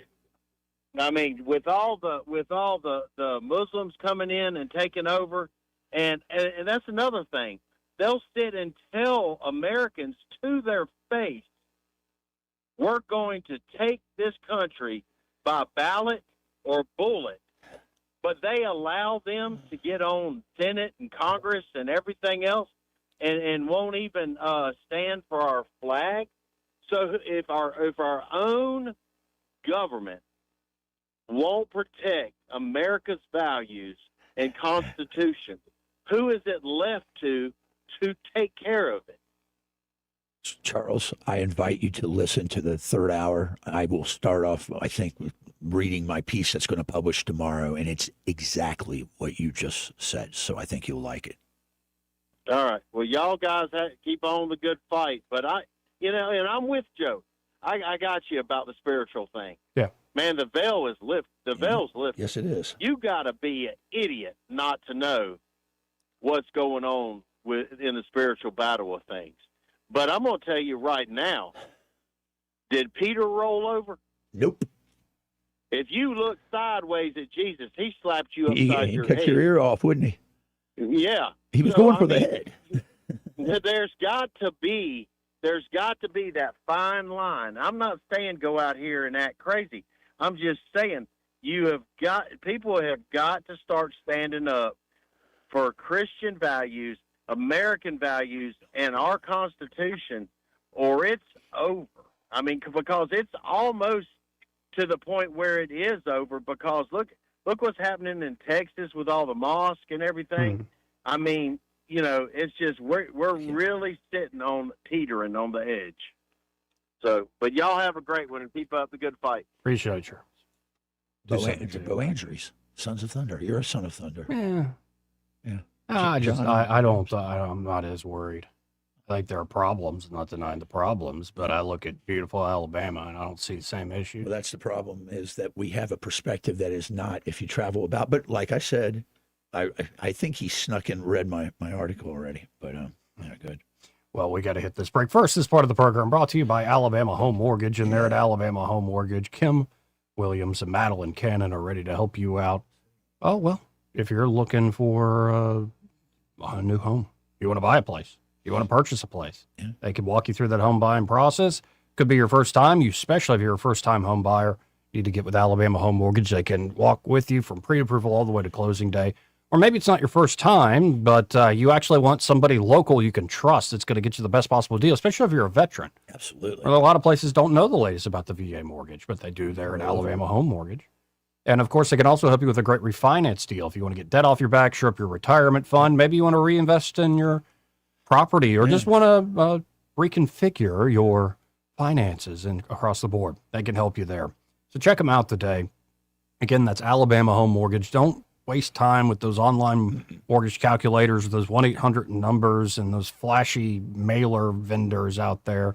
Instead, go with a great local company. And by the way, maybe you're looking for a place outside Alabama. They can service. They're licensed in Alabama, of course, in their name, but Georgia, Florida, and Tennessee as well. So call them up, 567-4223. That's 567-4223. Or you can always apply online at myalabamahomemortgage.com. There is a difference in mortgage companies. Let Kim and Madeline prove that to you today. NMLS number 1586368, an equal housing lender. Want to carry News Talk in your pocket? Download the News Talk 93.1 app from the App Store. Available on iPhone and Android. Never miss a moment. Download now. Congressman Barry Moore has always delivered for Alabama. As a member of the House Freedom Caucus, Barry Moore earned a score of 100 from Heritage Action for protecting our values. He's helped thousands of Alabama families, fought for our veterans as a veteran himself, and secured millions for infrastructure, first responders, and public safety. Barry Moore helped pass Trump's One Big Beautiful Bill, delivering tax cuts for hardworking Alabama families, and stood strong to secure our borders. Now, Barry is taking that fight to the United States Senate. Barry Moore will defend our freedoms, defend the Second Amendment, protect our children, stand up for parents, and keep boys out of girls' sports while continuing to cut taxes and lower prices. Endorsed by President Trump, Barry Moore is a proven conservative Alabama can trust. I'm Congressman Barry Moore. I've rolled up my sleeves in Congress, and I'll keep fighting for Alabama in the U.S. Senate. I'm Barry Moore, a conservative fighter, and I approve this message. Approved and paid for by Barry Moore for U.S. Senate. Hi, this is Bo Goodson from the Goodson Group with your Real Estate Minute. 5 reasons to get a home inspection before you close on a home. Homeowners buying their first home or their 10th home still need a home inspection performed. First, you will find out firsthand the true condition of the home, the age and state of the heating and air, the roof, electrical, and plumbing as of the date of inspection. Second, it may give you the ability to renegotiate repairs that the seller will end up paying for before closing. Third, if the results show that the repairs would be too costly, then you can opt out of the contract without losing your earnest money. Fourth, the age and state of the systems will indicate what shape the rest of the house might be in and give you the option to opt out of the transaction or renegotiate terms. Fifth, knowing what needs to be done to the house will allow you the opportunity to update the home properly to your taste. For a list of the best home inspectors in the area, call Bo Goodson at the Goodson Group at 334-221-2883 or 551-0225. The Goodson Group. Yes? Yeah, I'm Bill. You called about some breaker stripping? Oh, yes, Bill. My brother-in-law says you can do almost anything. That's me. Not much I hadn't seen. Do you really want someone who does almost anything in your electric box? Think about that. Because each year, thousands of home fires are caused by faulty wiring. That's why you want a professional, like the electricians at Crosby Electric. Bill, how's it going? Bill, ooh, are you okay? Oh, yeah, well, I didn't really need my eyebrows anyway. At Crosby Electric, all technicians undergo rigorous safety training, as well as background checks, drug testing, and continuing education. Bill, you think maybe I should call a real electrician? No, these little slip-ups happen. Everybody does it. Really? No, not really. When you need professional electric work, or you just like someone to assess your home for safety, call the experts at Crosby Electric, 272-2085, or visit us at crosbyelectric.com. This hour of news and views is brought to you by our good friends at Alabama Home Mortgage. Alabama Home Mortgage, 567-4223. Visit them on the web at myalabamahomemortgage.com. NMLS number 1586368. An equal housing lender. Trust is the number one reason why a patient chooses a healthcare provider. Adams Drugs has been your trusted healthcare provider since 1962 and has been voted the number one pharmacy in the River region for many years. We strive each and every day to provide you the level of healthcare you have come to expect from Adams Drugs. The employees at Adams Drugs take pride in developing relationships with their patients, from making sure your prescriptions are filled correctly to getting to know you and your family's needs and following up on any questions you may have. Adams Drugs employees deliver top-notch service. We ask you to visit us at any of our locations in Montgomery, Prattville, Wetumpka, Millbrook, and Pine Level Marbury and give us a chance to earn your business. You can find us at adamsdrugs.net for the location that is nearest to you. Adams Drugs is your local, independently owned Health Mart pharmacy.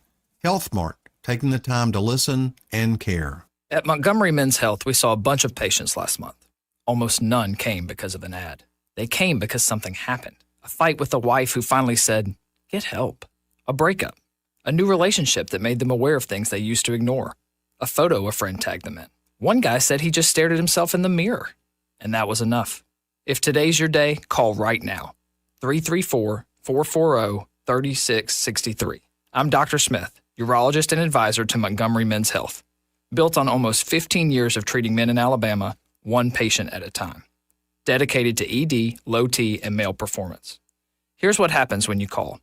We book you this week. We'll get a lab in an hour. For ED, we walk you through your real options at the same visit. A plan before you leave. Don't let today turn into next year. Call now, 334-440-3663. That's 334-440-3663. MontgomeryMen'sHealth.com. Rich Thomas Weather is brought to you by Clark Heating, Air, and Plumbing. It's time to schedule your spring tune-up with Clark Heating, Air, and Plumbing. Don't wait. Schedule today. Give them a call at 334-277-2125. Alabama certification number 88007. Rich Thomas Weather. Hi, everybody. No surprises in this forecast. It's very typical for the early part of June. Lots of humidity. Today's high temperature up to about 86. Limited sunshine. There'll be some, but a lot of clouds. Spotty, random, scattered showers and thunderstorms, most numerous in the afternoon and evening hours. Tonight's low 71. Then, as we look towards Tuesday, Wednesday, Thursday, and Friday, little day-to-day change. Very humid, upper 80s on Tuesday, near or above 90 Wednesday, Thursday, and Friday. Lows at night in the lower 70s. And every day, you got it, scattered, random, pop-up. Mostly afternoon and evening, showers and storms here and there. Some towns get wet, others don't. From the Blue Water Weather Center, this is Rich Thomas. Big dreams for your home on a tight budget? AFE's $26.26 as you covered. Unlock your home's equity with just $26 in closing costs. No fees, no headaches. Visit your local ASE branch today. Federally insured by NCUA, Equal Housing Lender. NMLS number 420259. Live local talk. The River Region's only 24-hour News Talk FM station. News Talk 93.1 FM WACV.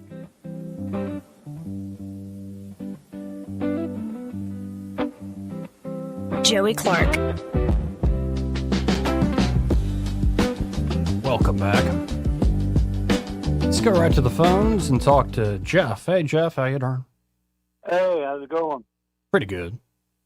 Hey, you said a while ago they killed the State Act? I believe so, yeah. Well, yesterday I was watching, you know who Steve Gardner is, right? No, I don't really. I saw your email, though, and was looking at it for a second. Yeah. He says that they got 51 votes, and it's looking like it might, you know, if they can get the other 9 votes or drop the filibuster, that it might pass. Even has some Democrats on our side this time. Yeah, but you mean you've got to get those other GOP senators that are the holdouts is the issue. Yeah. Yeah, 4 of them sunk it. It was like McConnell and the usual suspects. Collins, Murkowski, Mitch McConnell, and Tom Tillis were the ones that are holding that up. Well, those are the ones we need to vote out of office. Amen. But, I'm tired of this. I thought the Attorney General in California was investigating the voter stuff. I've not seen a lot in the last just few hours from any of the top DOJ people yet. Well, they didn't. I tell you how we ought to do it: build a wall around California and totally cut them off, make them into a escape from LA. That's a good movie. That's a good movie. New York the same way. Fort Apache, the Bronx, right? Exactly. Well, I mean, this is getting crazy. It's ridiculous. Well, I appreciate it, Jeff, and hopefully something will budge, but honestly, I'm just not that surprised. I love the Spencer Pratt campaign, but just Los Angeles to me is going to sink into the ocean before anything else happens. Well, that could be, we could help that too. He's got some solutions. What exactly are you praying for over there? A couple of charges on the fault line. Oh, hey. I don't know about that. But anyway, I mean, you know, appreciate it, Jeff. Appreciate the call. All right, thanks. Don't try to bring it out. Just let God do his work. Listen. You know what Robin tells me all the time whenever I get upset and I want to do this, I'm going to do that. She goes, God's wrath is worse than yours. Yeah. And sometimes I say to her, I'm not sure about in this moment, but it always turns out that way. Let's go to Raconteur. Hey, how you doing? Hey, good afternoon, gentlemen. Thanks for taking my call. With regards to the filibuster issue that and holding up the SAVE Act and causing issues. If the Republicans would take a page out of Trump's playbook, I think we could get this thing done pretty quick. From what I understand, the latest threat to Iran has been every time you attack one of our allies or one of the Gulf states or Israel, the cost of the damage is going to be deducted out of the funds that we're holding from you. Why don't we do that with the Democrats? Every time you threaten to break the filibuster, to pack the Supreme Court, or to make Puerto Rico and D.C. the states so that you can increase your electoral college votes, then we just simply break the filibuster to do what we want to do. Yeah, no, to make it sort of mutually assured destruction. I think the Republicans should play to win. The problem is you've got these old goats up there that still think it's 1988. Exactly, and that's why we need to get Turtle out and Murkowski, which is kind of hard to do, and Collins. You know, those Murkowski, I don't get. Alaska's not liberal, but Collins I get. And then Tillis, good luck going on. What's going on with that? We got to get him going. Yeah, and this in some ways it's the nature of that institution, and old habits die hard, and it's just very frustrating though, where we have good laws on the books saying, you know, if you're not a citizen of this country, you cannot vote in these elections, and yet we have no way of putting teeth into that law. Exactly. Until then, we just gotta do what we can. So, thanks for the show. It's been a nice distraction. I got to get back to filling out these mail-in ballots. I've got get busy, baby. Scheduled in 4 hours to find them all, so I've got to get them shipped out to California. That's great. Well, appreciate it, Raconteur. Hey, thanks. Yep. Let's go to line 3. You're on there. Who's us? Hey, Joey. This is Charlie. I just wanted to say that one of your callers 2 or 3 minutes ago or whatever, I agree with him 100%. You know, we are in just a pathetic situation. It's like I told my wife last night, I don't even think I'm going to vote again because you don't know who to trust. The evil in this country is just outrageous. The young or the lady that's running for attorney general, I don't know if you've seen the ad on TV where the police officer that was convicted of killing the black fella a few years ago, she was in part of convicting him. My opinion was that was just out of line. And then they talk about her getting money from out of the state of Alabama.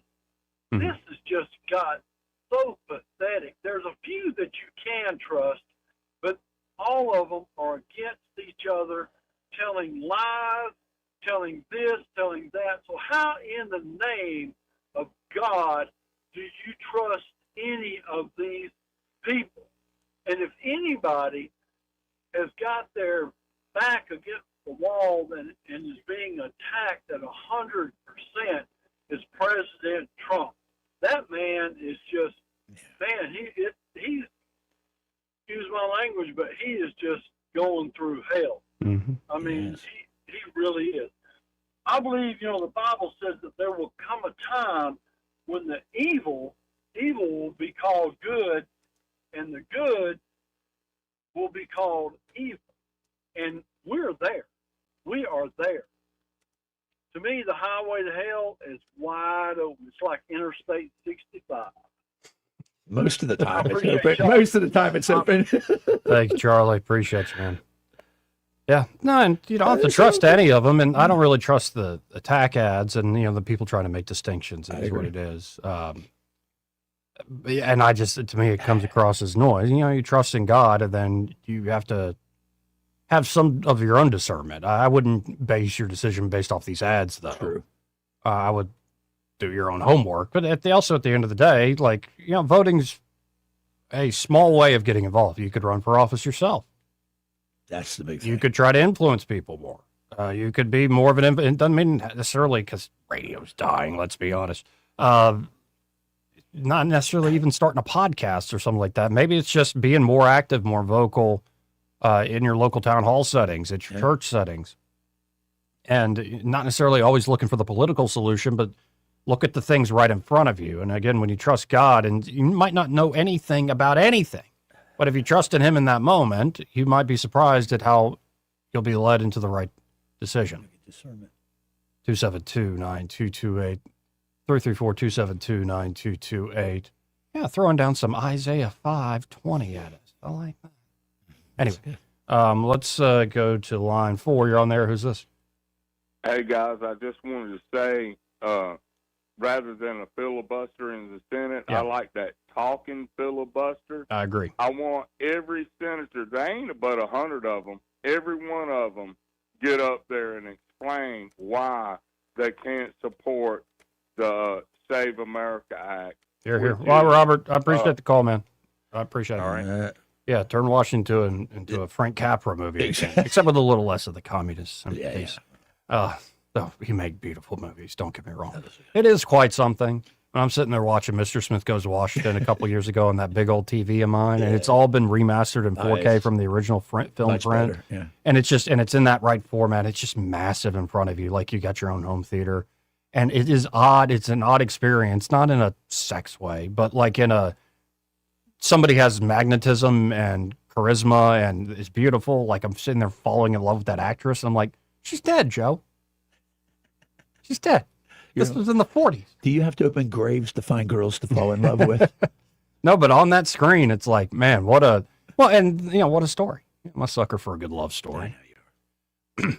Anyway, we got to hit this break. Hopefully we'll find Michael Cohen. Let's ask him about love stories after the break. You may not know whether he's coming or going, but whether you're going to work or coming home, Greg Budell is there. Mornings, 6 till 9, and afternoons, 3 till 6. Only on News Talk 93.1 FM, WACV. Are you tired of the mainstream media's biased reporting? Do you want to stay informed on the news that really matters to you? Look no further than 1819 News. At 1819 News, we bring you the latest in Alabama news, politics, sports, culture, and more. We've assembled a team of journalists with Alabama values dedicated to the truth and the truth alone. Visit us at 1819news.com today. That's 1819news.com. Subscribe to our newsletter. Honest News, Alabama Values.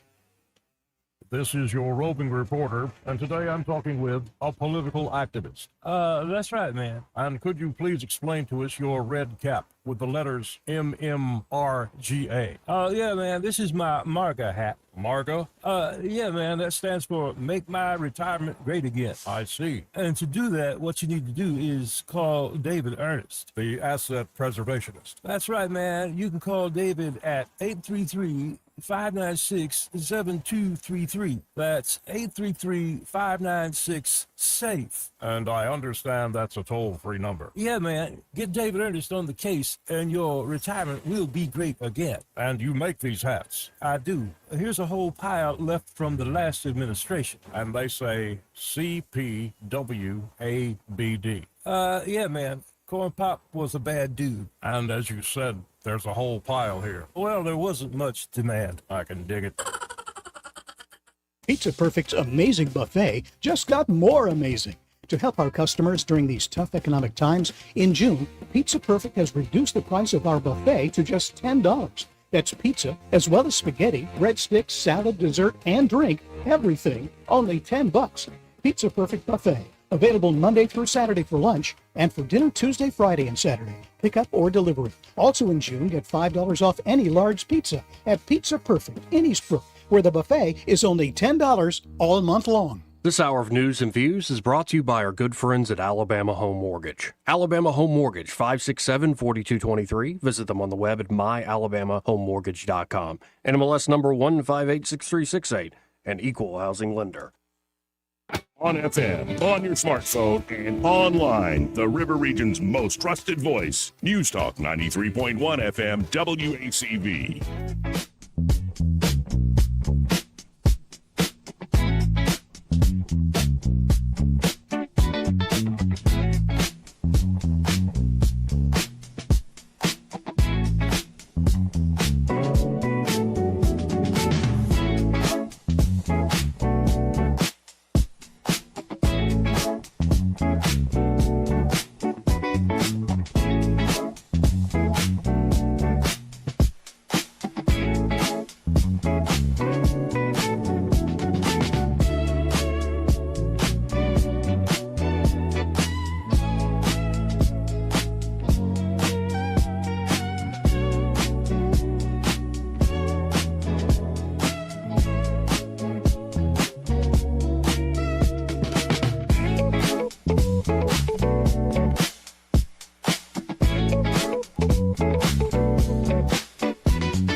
Joey Clark. Welcome back. I'm your host, Joey Clark. Troy Carrico in the studio with me. And let's go to the phones to talk to Michael Cohen. Hey, Michael, how you doing? I'm doing great. How are y'all? Very, very good. Good day. Good Monday. And how's it going there at Cohen's Electronics and Appliances? Man, it is going wonderful. These reviews keep coming in on our delivery crew. We got two crews out there competing to get the best reviews, and one day I think one team is winning, and the next day the other team is showing out. So it's been a great experience. The customers are loving it. They're writing reviews, telling us how they took extra time and cleaned up all the muck on the floor behind the refrigerator and navigated the house, and no mistakes, and nothing got touched or anything. They got it in and out just like they're supposed to, and it's all good. I love it when you get your team competing to just like get the job done right. That's right. And they keep trying to outstep the other one with better service or quicker service, or it's just a win-win for the customer, and that makes it even greater. So, folks, if you're looking for electronics like big old brand new TVs or sound equipment, or you're more looking for big old appliances like a refrigerator, new washer dryer unit, want to maybe build out a kitchen with all new appliances, they can help you there at Cohen's with all that and much more. You can always check them out online at thinkcohens.com. Good website, but it's nothing like actually stopping by. 2515 Easter Boulevard here in Montgomery. They're open 9 to 6 Monday through Friday, 9 to 4 on Saturdays. And find Michael and be like, hey, I heard you on that Monday show with Joey and Troy. That's right. Yeah, come see us. It's always better to come see the equipment in person. We can help make you give you the right information so you can make the right choice for whatever your needs are, whether they're in the appliance world or electronics. And come see us and let us help you make the right choice. Well, appreciate it, Michael. Talk again soon. All right, take care. Everybody. Again, 272-9228. We should have Dr. Tankersley coming in at some point today, perhaps. But when we come back, you want to read your opinion piece? It comes out this afternoon? I know, Tomorrow afternoon. Yeah. Okay. I think they're trying to get us on a trial. Yeah, on the same Mendenhall, cycle. Mendenhall, Carrico, and Clark. By the way, Mendenhall's piece today is fantastic on AOC. Yeah, I saw that. Yeah. I was like, nicely done, Alan. Yeah, he's something. He's good. Yeah, no, he's got talk about a guy who's gifted with the words. Yeah, I just can't believe he quite was a wordsmith. liberal. I can't believe he was a I liberal. can. Do you really? Oh yeah. I mean, he is such what I consider a bastion of like economic. Oh yeah, no, I see it in him. Yeah, I guess maybe. Yeah, like, and there are some liberals that study up. Furman. I mean, think Furman's like, I thought it was always a conservative school when I lived near Greenville. Well, there was a time in my life where I just wanted to dance. Yes, you did want to. Broadway was calling you. Yeah. Acting. Man, that could have been a wrong road. Listen, I think you made the right choice, I Joe. think so, too. You would be in a ditch somewhere in L.A. right now. Well, I could be famous having sold my soul to some demon. Yeah, like you see some of these folks, you're like, how did you? Now, some people just have that charisma, but then some folks, you're like, how did you get that spot? Yeah, that was not natural. Is the casting couch actually dead after the whole Weinstein thing? Probably not. Actually dead? Did they actually kill it all? No. It just morphs into a different shape. Mm-hmm. I suspect so. Yeah. Anyway, let's hit this top of the hour break. We'll be right back after this one. Broadcasting from the Riverside Chevrolet Master Control Center, this is WACV Cusana, News Talk 93.1 FM. When it's Chevy, it's Riverside. With SRN News, I'm Bob Agnew in Washington. The financial markets are seeing some rebound today after a big sell-off on Friday, and investors apparently looking for some good bargains along the way today. In early trading, it was a Dow Jones Industrial Average out of the gate with big gains. Right now, it's up by 46 points. The high-tech NASDAQ doing even better. It's up by 327 points this hour, and the S&P 500 is up by just about 50 points. New study is renewing debate over whether work requirements can reduce poverty among Americans receiving government benefits. The Committee to Unleash Prosperity has been arguing for some time that requiring work for welfare benefits like Medicaid can help to cut poverty, arguing those rules move able-bodied adults into jobs and regular paychecks along the way. And there's indications that would also help people to avoid poverty to begin with. This is SRN News.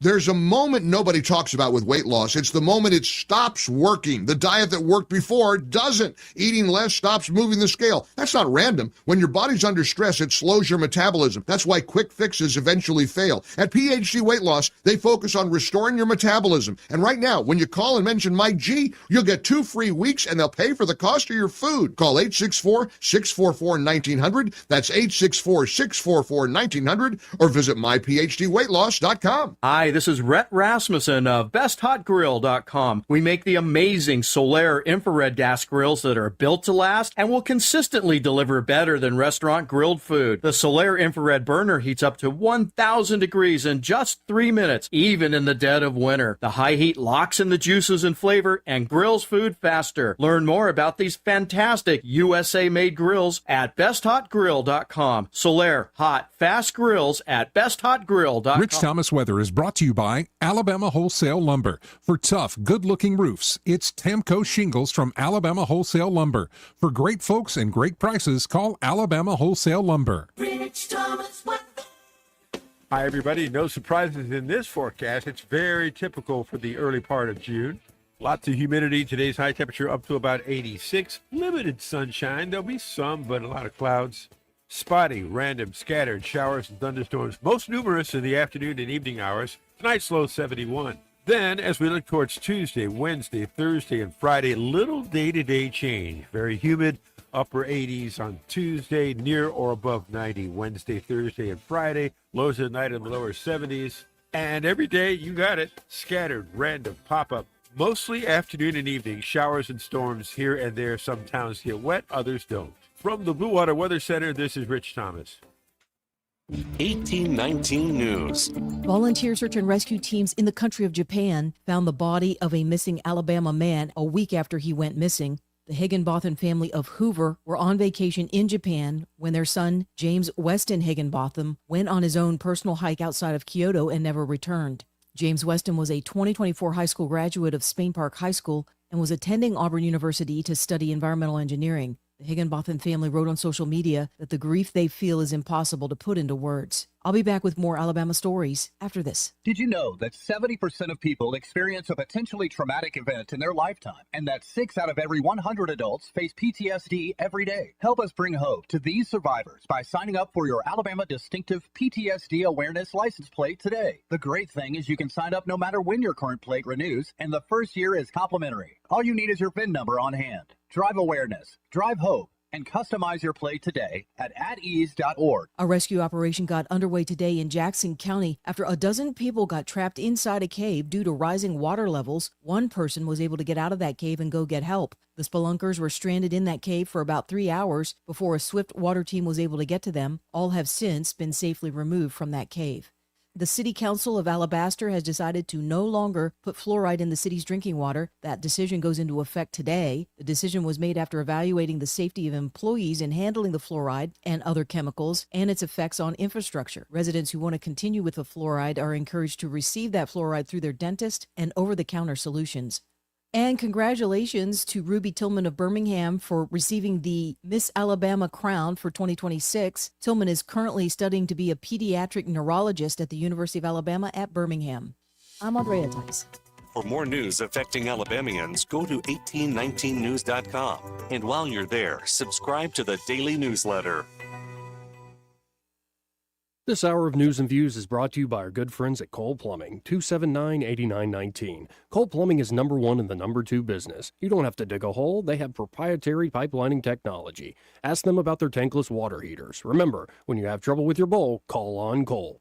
I'm Bradley Earl Ekdahl, and I'm asking for your vote June 16th for Circuit Judge Place 5 at Autauga, Chilton, and Elmore counties. I'm a 20-year veteran of the trial courtrooms of Alabama. I've served you as an assistant district attorney, I've served you as the municipal prosecutor for the city of Prattville, and I've continued to serve you as the municipal judge of Millbrook. I've defended the most difficult and serious cases before judge and jury. I've been serving this community for 20 years. Vote Bradley Earl Ekdahl, June 16th. Paid for by the committee to elect Bradley Earl Ekdahl, 131 Hunts Alley, Prattville, Alabama, 36067. PSC Equipment and Farm Supply in Raymer always has the best sales, and David's at it again with the Tag It and Take It sale. Saturday, June 13th. Load up those trades and bring them with you to the one-day only mega event. PSC will offer special one-day clearance prices on tons of new and used equipment and implements. Mini excavators as low as $49.95. Mini skid steers starting at $39.95. Quality utility trailers from $17.95. Good Guys cattle trailers starting at just $79.95. And those popular 500 series poly fertilizer spreaders with the stainless steel spinners on sale for $7.99. Tractors, trailers, equipment, attachments, even warehouse products like seed, lime, and fertilizer will have a Tag It and Take It price. The Choo-Choo food truck will feed you,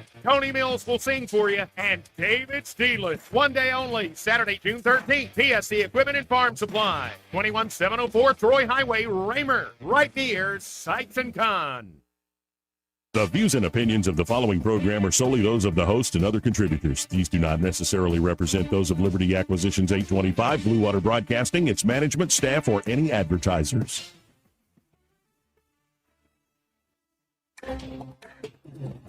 It's time for Montgomery's conversational radio show. It's news and views on News Talk 93.1 FM. To join the conversation, call 272-9228.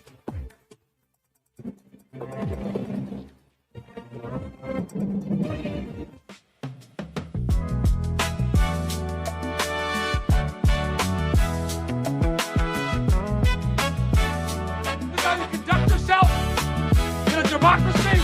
This is a Trump country. We live in the Southeast. We drink sweet tea. We don't drink socialist Kool-Aid. Oh, girl, baby girl. Oh, really? Don't even play. Shut up, silly woman. Joey Clark. Welcome back. Final hour here of the program on a Monday. So far, I think it has been a pretty beautiful show. There's been a little bit of despairing from some of the callers, but y'all will be all right. And in studio with me, he's been riding shotgun all day, Troy Carrico, and Troy has a essay, a article, a piece. Yes. Coming out tomorrow at 1819, and so you already got it done, already submitted, and you're ready to go, and you're going to read it right now. I'm going to. This will be the cap on it, the feather in the cap, I guess. It's called Islam's Reckoning, so I believe it was Charles that called. He kind of, I think, read this, but anyways, we'll go. Oh, from this time forth, my thoughts be bloody, or be nothing worth. Hamlet, Act 4, Scene 4. There comes a point, a demarcation, dare I say, Joey, a defining moment in any great civilization's existence, that it must stop with the wishful thinking and misguided belief that its enemies are simply misunderstood. As we, as Western Christians, should turn our cheek, celebrate meekness and tolerance with our Muslim cousins. That pathetic crock-a-poo-poo misguided mantra is the weak, woke, self-flagellating, beta, male, liberal, gelded, cuckoldry, and fantastic fantasies the West had better stop whistling past the graveyard. This constructed story of inclusion and progressive, compassionate Christianity is a profile of polite fiction of coexistence, and has finally collapsed under the brutal weight of its own reality. The Western Christendom must now look itself dead in the mirror and admit the truth. Islam is not a religion worthy of traditional tolerance we extend to other religions. It merits nothing but our collective disdain and demonstrative desire and a want to destroy it and its vestiges and adherents. It is a savage, totalitarian ideology that is every bit as dangerous as Nazism, colonialism, communism, and it must be treated as such.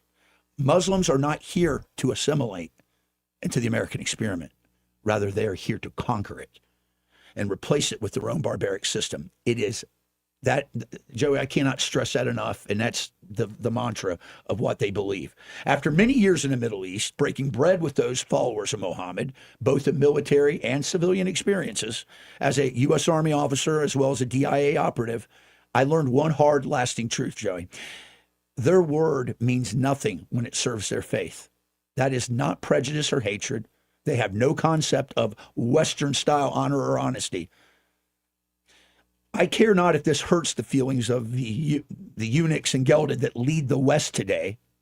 Islam is not some private faith to be respected and tolerated. It is a complete perverse political system that creates a dystopian social construct which defines and demands absolute control over laws, culture, governance, speech, families, and even individuals, and all aspects of personal and political governance, not to be forgotten. It exists to sow chaos, spread discord, and annihilate the constitutional order of the United States.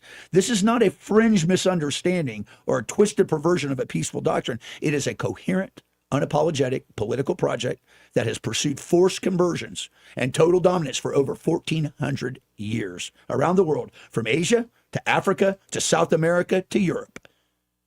It's spread with violence and a voraciousness that it only understands and respects one thing and one thing only: the power of the sword and superior military strength.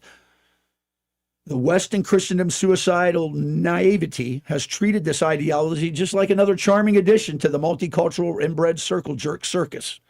That debilitating delusion must end now. America has always welcomed genuine private religious beliefs, but Islam will never settle for the private sphere. It demands public submission, and it demands Sharia over the Constitution. Islam means to surrender to the will of God. And in that vein, it demands that every knee bend to its decrees and to blindly follow its doctrine. This ideology doesn't want to integrate. It wants to separate. It wants to dominate and ultimately subjugate. Let me be perfectly perspicuous. We're not in the business of cutting off heads like they are, at least not yet. But let's make one thing crystal clear. They can live by our rules, our laws, and our values, or they can get out of the country. Those are the only two options for this scourge of humanity. And it should be noted that our letting them leave our lands with their lives is our final parting gift of compassionate Christianity. There is no third option but for the sword to be given to all of them and their seed. And that's where we don't want to go. While many individual Muslims may simply want to live quietly and partly peaceful, the true nature of Islam itself shows zero interest in reforming, and zero interest in moderation, zero interest in coexisting as equals. When they are weak, as they are in our country now, they practice a code called taqiyya. That is the philosophy and strategy where they lay low, smile to your face, bide their time until they're strong enough to overtake and subjugate the people around them and butcher them. In the absence of any meaningful internal correction from within their own community, we are now forced to confront this cancerous scourge head on. The long-promised moderate Islamic Reformation remains nothing but a pathetic Western fantasy dream that never arrives. While Islamic networks continue to build their militant militias, foreign-funded, ideologically ruthless, and politically aggressive, continue their systematic march to our institutions. This is the Trojan horse problem in its purest form. Islam enters under the sacred banner of religious freedom, then immediately begins demanding political concessions, cultural concessions, and finally, legal supremacy. It weaponizes our own democratic systems and the language of rights to dismantle the very rights it pretends to invoke. Every inch we surrender, the ideology seizes another mile. This isn't paranoia. This is a documented political reality. The clash of civilizations is not some dusty academic theory. It's an existential warning screaming in our faces. We are watching a fundamental collision between Christendom, rooted in individual liberty, separation of church and state, tolerance for dissent, and an Islamic worldview that demands total submission and subjugation and punishes any deviation with extreme violence. This isn't about hating Muslims as people. It's about recognizing that Islam, as a system of governance, is utterly incompatible with Western constitutionalism and Christendom. Continuing to pretend otherwise isn't compassion. Rather, it's civilizational suicide. The line in the sand has been drawn. Islam has made its intentions brutally clear. The only question left is whether the West and Christendom still has the passion for the new crusades to glorify our Lord and Savior, Jesus Christ, to reclaim his kingdom and retake Jerusalem, if need be, as our new capital. We are the children of the new covenant of God, and it's been ordained. And it is our time to serve in his legions, keep calm and return fire, and pray. Dave Swolt. Troy Carrico, folks. Now, there's another gentleman. A lot of people in Congress bringing this up these days. Tommy Tuberville loves it. Oh, he definitely does. But here is Wesley Hunt. You know that fellow? Yes, I do. Yeah. I like him too. He's bright, very bright. Yeah, this came up today on my feed, so it's like it plays right into what you're talking about. And let's listen in. Thank you, Mr. Chairman. Mr. Lopez, you're a 16-year-old sophomore at Wiley High School. Did you ever imagine that your high school in Texas, of all places, our great state of Texas, of course, would become a breeding ground for pro-Sharia material and Islamic conversation? I would never imagine that we would have a hearing questioning the legitimacy of terror-linked organizations going to schools. I would never believe we would have this, but that's America we live in, and it's a sad situation. Do you think there's an incongruency in the way you are treated as a Christian in your school, and the juxtaposition of that in the way that your school is welcoming Sharia law and Islamic doctrine? Yes, there's a clear double standard. It's a shame that we are here today, and I'm sorry that we have failed you, but this is why we have this caucus, because we're going to make sure that we get this right and everybody is treated fairly regardless of your race, religion, or creed. To some people in this room, what I'm about to say may sound a bit controversial, but it's not controversial because it's true. America is a Christian nation. We're founded upon Christian values. Our founders believed that our rights did not come from government, but they came from God. Those ideals shaped our institutions, our culture, our laws, and the very moral foundation and fabric of what I know is the greatest country in the world. Now, America is also a country that welcomes people from all backgrounds of every culture and faith. That's actually what is a part of our greatness. And as somebody like me that fought in combat to ensure that anyone could come to this nation and believe what they want to believe and believe in the First and Second Amendment rights, I welcome that more than you could ever believe, because I laid my life down on the line to ensure that that would happen. But let's be clear about something. Assimilation to American values and ideas matter.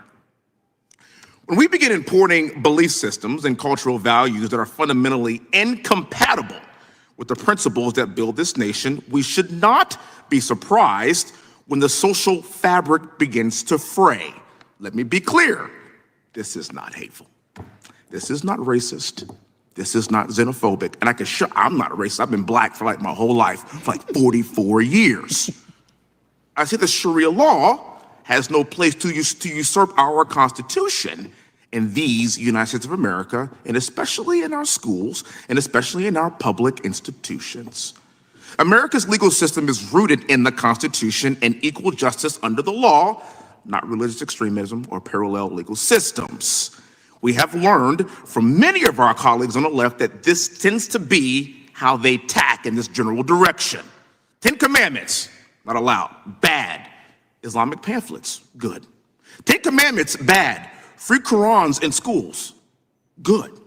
10 Commandments, bad. Understanding Sharia law, brochures, good.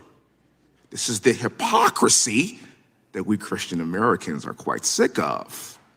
The same people who mock or marginalize America's founding values suddenly become deeply tolerant when the ideology in question is directed against Western traditions and institutions. Meanwhile, Sharia law is normalized and distributed to children in school, while expressions of traditional faith are treated like a threat. Here's how things should work. Math, yeah. Free Qurans? No. History? Yeah. Sharia brochures? No. Science? Yeah. Shahada cards? No. This is a very simple idea that should be understood by all Americans. One of my best friends is a Muslim American, and he is a fighting Texas Aggie, but he actually sees himself as an American first and has fully embraced our culture and what it means to be an American. That's good. That's what we want. That's why we call this place a melting pot. I'm seeing a lot of talk from my colleagues on the left too as we shift toward this reinvigorated talk about Jim Crow and the past of this country. And as someone who is a direct descendant of a slave, as someone whose great-great-grandfather was born on a plantation, I can assure you slavery is over. Jim Crow is dead. When I go anywhere, I don't see any white-only signs. I don't, I promise you. I am a black man that represents a white majority district in Texas. The great-great-grandson of a man born on a plantation stands before you today as a proud conservative Republican from Texas, as a believer and follower in Christ, and as a believer in what this country can be if we allow equality for not just Muslim Americans, not just Buddhist Americans, but also Christian Americans like yourself. God bless you, young man. You give me a lot of hope for the future of this country. Thank you for having the. Again, Representative Wesley Hunt played right into, I guess, what you're talking about. Well, and you know, Joey, I want to caveat something here. I think I should. Thank you, Mr. Chairman. I don't. Hold on, Wesley. I'm supporting you. I want to make this clear to you. I have a warrior's heart. I see myself as a crusader. You know how I feel about Christendom taking up its own sword and protecting Christians abroad. Violence is not the solution. No. But it may be necessary at some point in the future. So we pray for peace, we prepare for war. And I think that there's going to be some conflict coming soon on that, but I don't know. Anyways. Yeah, I don't know. I think America is a very big place, and the media we have makes it seem a lot smaller than it is. If you are there, like that kid from that high school who's getting all the Islamic pamphlets and the free Qurans and stuff, yeah, you should be very concerned. Maybe if you're in Dearborn, Michigan, and other spots, you should probably be concerned. Maybe in New York City, you should be a little more aware. Minneapolis as well. And we have a small Muslim population here in Alabama, but I'm not too worried about Alabama. And I think also nationwide, a lot of this is solved on immigration and winning without a doubt, on the question of legal immigration. Without a doubt. And what kind of legal immigration system are we going to have? And I think there's a way to discern where should we bring people in? Why should they bring them in? What standards should they meet? And I think that solves this issue before it ever gets to something as harrowing as what you suggest. But of course, that's always in the background. And that's one thing what folks will, faint at the idea that violence is in the background. It is. It's always. And it's often, ironically, the societies that are never even suggest that, say that it's there, that end up actually having the bloodbaths. But it's not the solution. I think when some people get frustrated and they talk about doing something, I always ask, well, what exactly do you mean? Yeah. Because anytime I see somebody like really stumping hard to like do something over the top and violent and all that stuff, I'm like, you're a Fed. Yeah. Like, this is just like this is an op. Yeah. Like it just seems plain as day. That's pretty obvious. Yeah. Or you're working for the SPLC, you're on their payroll or something. Yeah. Like, it's just like, I get the frustration. I certainly get the frustration with the system as it currently exists, in particular with, we vote and then stuff doesn't change that much, but stuff does change. It changes on the margins. And the big battle for the culture has changed immensely, folks. The conversations that we're having today, think back to like Bill O'Reilly and Goldberg on the show, Bernie Goldberg, talking about the mainstream media, the lamestream media. Like, we're in such a different spot now to where Scott Pelley looks like a beaten dog. Pardon me for the metaphor. Well, how dare Barry Weiss come in here and act like she's in charge? Well, she is in charge, Scott Pelley.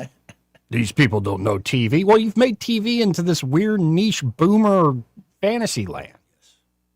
So there has been progress. The world that Rush Limbaugh came into doesn't exist, and that's a good thing. Yeah, really.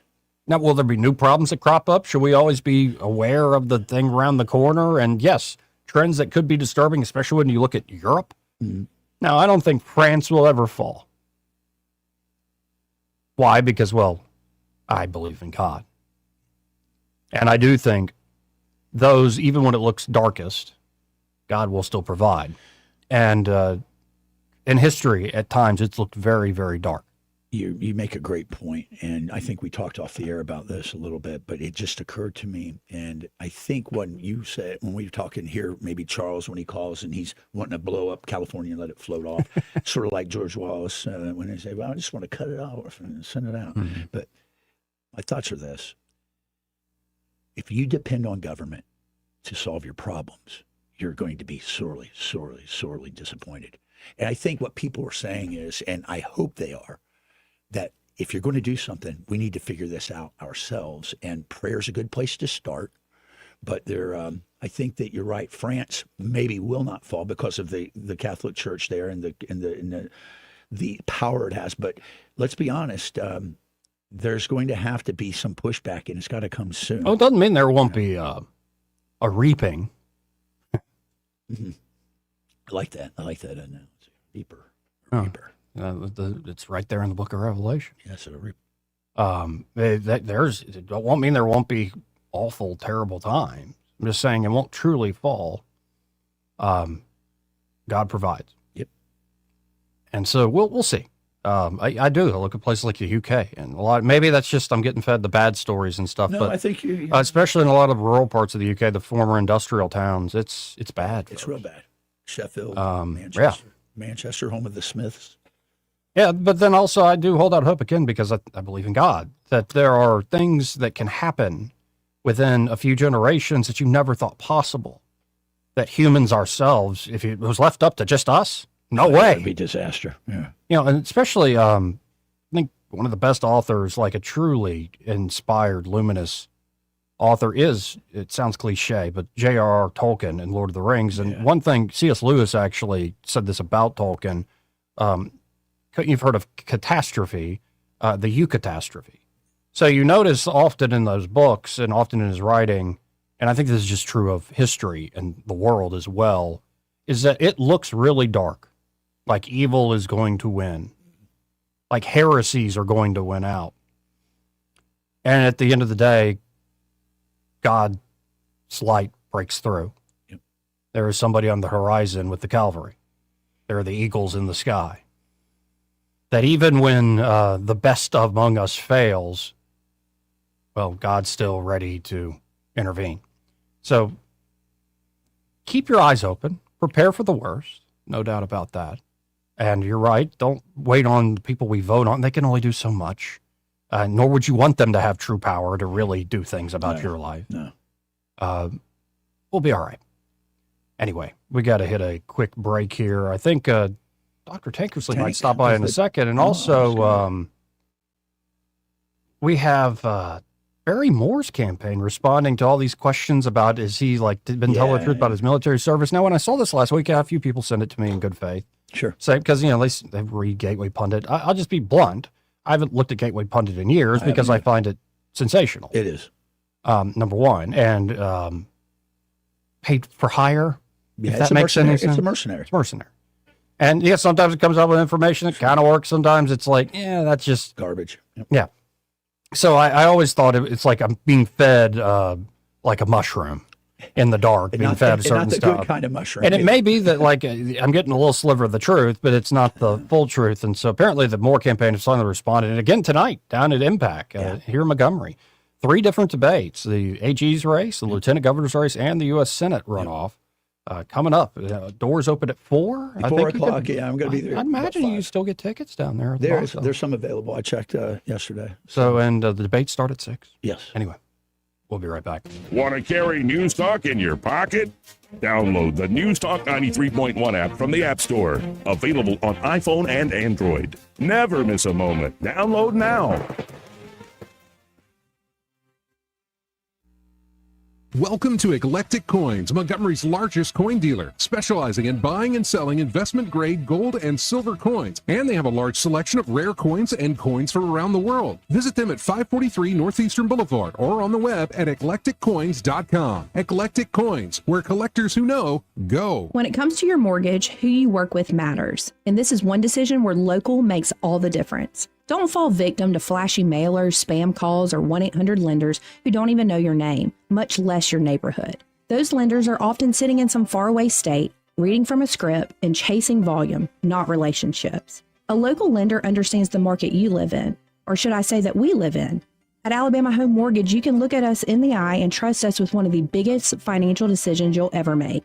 Local lenders don't disappear after closing day. Our reputation is built right here, one family at a time. So before you pick up the phone and call a stranger, remember us, Kim Williams and Madeline Cannon at Alabama Home Mortgage. You deserve guidance from someone who knows the community because they're a part of it. Give us a call at Alabama Home Mortgage today at 334-567-4223 or visit us online at myalabamahomemortgage.com. That's Alabama Home Mortgage, because there is a difference in mortgage companies. NMLS 1586368, Equal Housing Lender. This is your roving reporter. Today I'm talking with a man from outer space. What's up, Earthling? I see you've landed your spacecraft over there in that field. That's right, man. My question is, why have you landed here on our planet? I came to see David Ernest. The asset preservationist? Yeah, man. I wanted to see if you would take a look at my portfolio for me. Well, before you make the trip over there, call him on his toll-free number, 833-596-7233. And I understand those last 4 digits spell out the word safe. That is correct. Funny thing happened the last time I came to Earth. What was that? I went to the Walmart, man. Yes? And I accidentally went in the back door. How did that work out? Well, they stopped me and very gently told me that I needed to go around front and come in. And then what did you do? I said, cool, man. Take me to your greeter. You flew millions of miles just for that. Hey, man, I don't ride them. I just read them. For too long, Alabama's statewide news companies have shamed us for our conservative Christian values. Alabama deserves a news company that cherishes our culture, a company that isn't bought and paid for by the powers that be.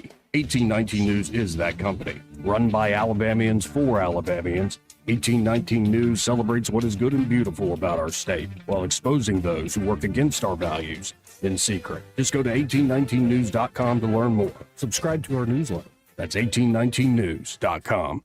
Democrats invited an illegal invasion of our borders and ballot boxes. That's their plan to stop Trump. Block the Save America Act requiring citizenship to vote. And Rhino Jared Hudson, he stands with them, working against President Trump. Hudson backs a Senate rule letting Democrats block the Save America Act, paving the way for illegals diluting our elections, drowning out Alabama voices. It's no wonder why Hudson's already caving to open-border Trump-hating Democrats. They're bankrolling his campaign.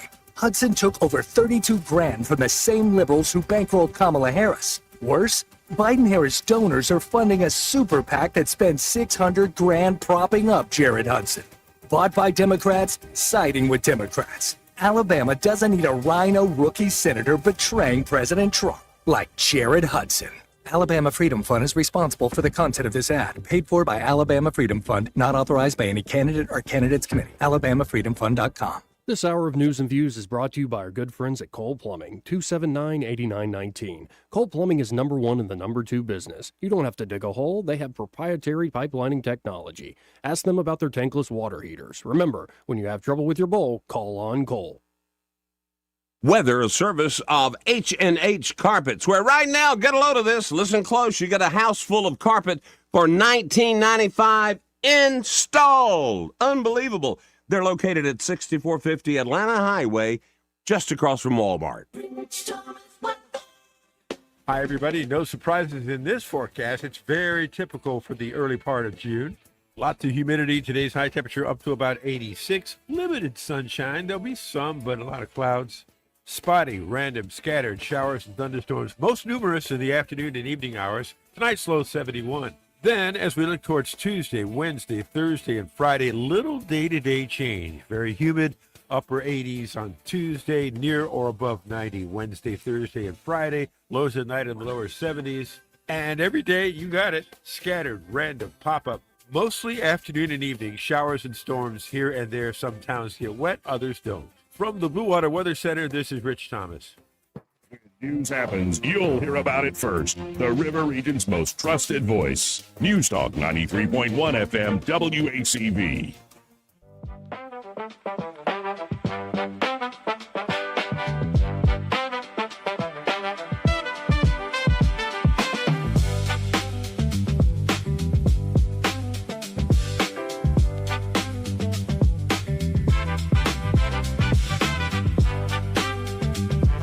Joey Clark. Welcome back. And I'm your host, Joey Clark. Troy Carrico's still here, and joining us in studio, we have Dr. Stuart Tankersley. How you doing today? Great. It's great to be back, and thank y'all for doing what y'all are doing, continuing to do a great job. Great to have you here. And a lot of moving things. I want to touch on real quick, because we got these debates coming up tonight. You know about that. Yep. Uh-huh. And U.S. Congressman Barry Moore has made his National Guard service a part of his U.S. Senate campaign, touting his veteran status. Absolutely. In advertisements and at speaking events. This is from Daniel Taylor at 1819 News. However, questions about his military tenure and rank have led to accusations that he misrepresented his service, accusations Moore's campaign adamantly denies. Last Tuesday night, during a candidate forum hosted by the Marshall County Republican Club, Moore was asked if he considered himself a military veteran. He said, "I served 6 years in the Guard. My brother retired Marine F-18 pilot. My son-in-law is an Army Ranger, and I grew up with Fort Rucker right here in my district. So all of my buddies' dads, most of them, not all of them, but a lot of them were Vietnam air pilots. The Chevrolet dealership, Reagan Chevrolet of Enterprise, Alabama, I was told, sold more Corvettes during the Vietnam War than any dealership in the country because you had all these young warrant officers, these young commission guys. Before they would ship out, they go buy them a Corvette at Reagan Chevrolet. So most of my friends' dads, or a lot of them, were old Vietnam guys, warrant officers, young lieutenants, and so they retired, a lot of them. I got to know a lot of those men and appreciate the job they'd done. When asked whether he would release his DD-214 form, a certificate of release or discharge from active duty, Moore said he would if he could find it. I went to college on the GI Bill, so if there's a problem, we need to notify the Army." There's no problem. Yeah, no problem. Yeah, Moore's comms director, Ben Martin, defended Moore's service record, saying the claims were offensive not only to Moore, but also to other reserve members. Congressman Moore enlisted in 1988, completed basic training at Fort Jackson, served honorably, and was honorably discharged. He holds a veteran's identification card issued by the U.S. Department of Veteran Affairs. The VA recognizes his service, and Alabamians do too. What's truly offensive is the suggestion, goes on Ben Martin does, is the suggestion that service in the National Guard and Reserve somehow doesn't count. Tens of thousands of Alabamians have answered the call to serve our state and nation through the Guard and Reserve components, and they deserve our gratitude and respect. Congressman Moore has never claimed to have served in combat. Completing military training, wearing combat boots, and serving honorably are not claims of combat service. They are facts of military life. These attacks don't just diminish Barry Moore's service, they diminish the service of countless Alabamians who have worn the uniform with honor.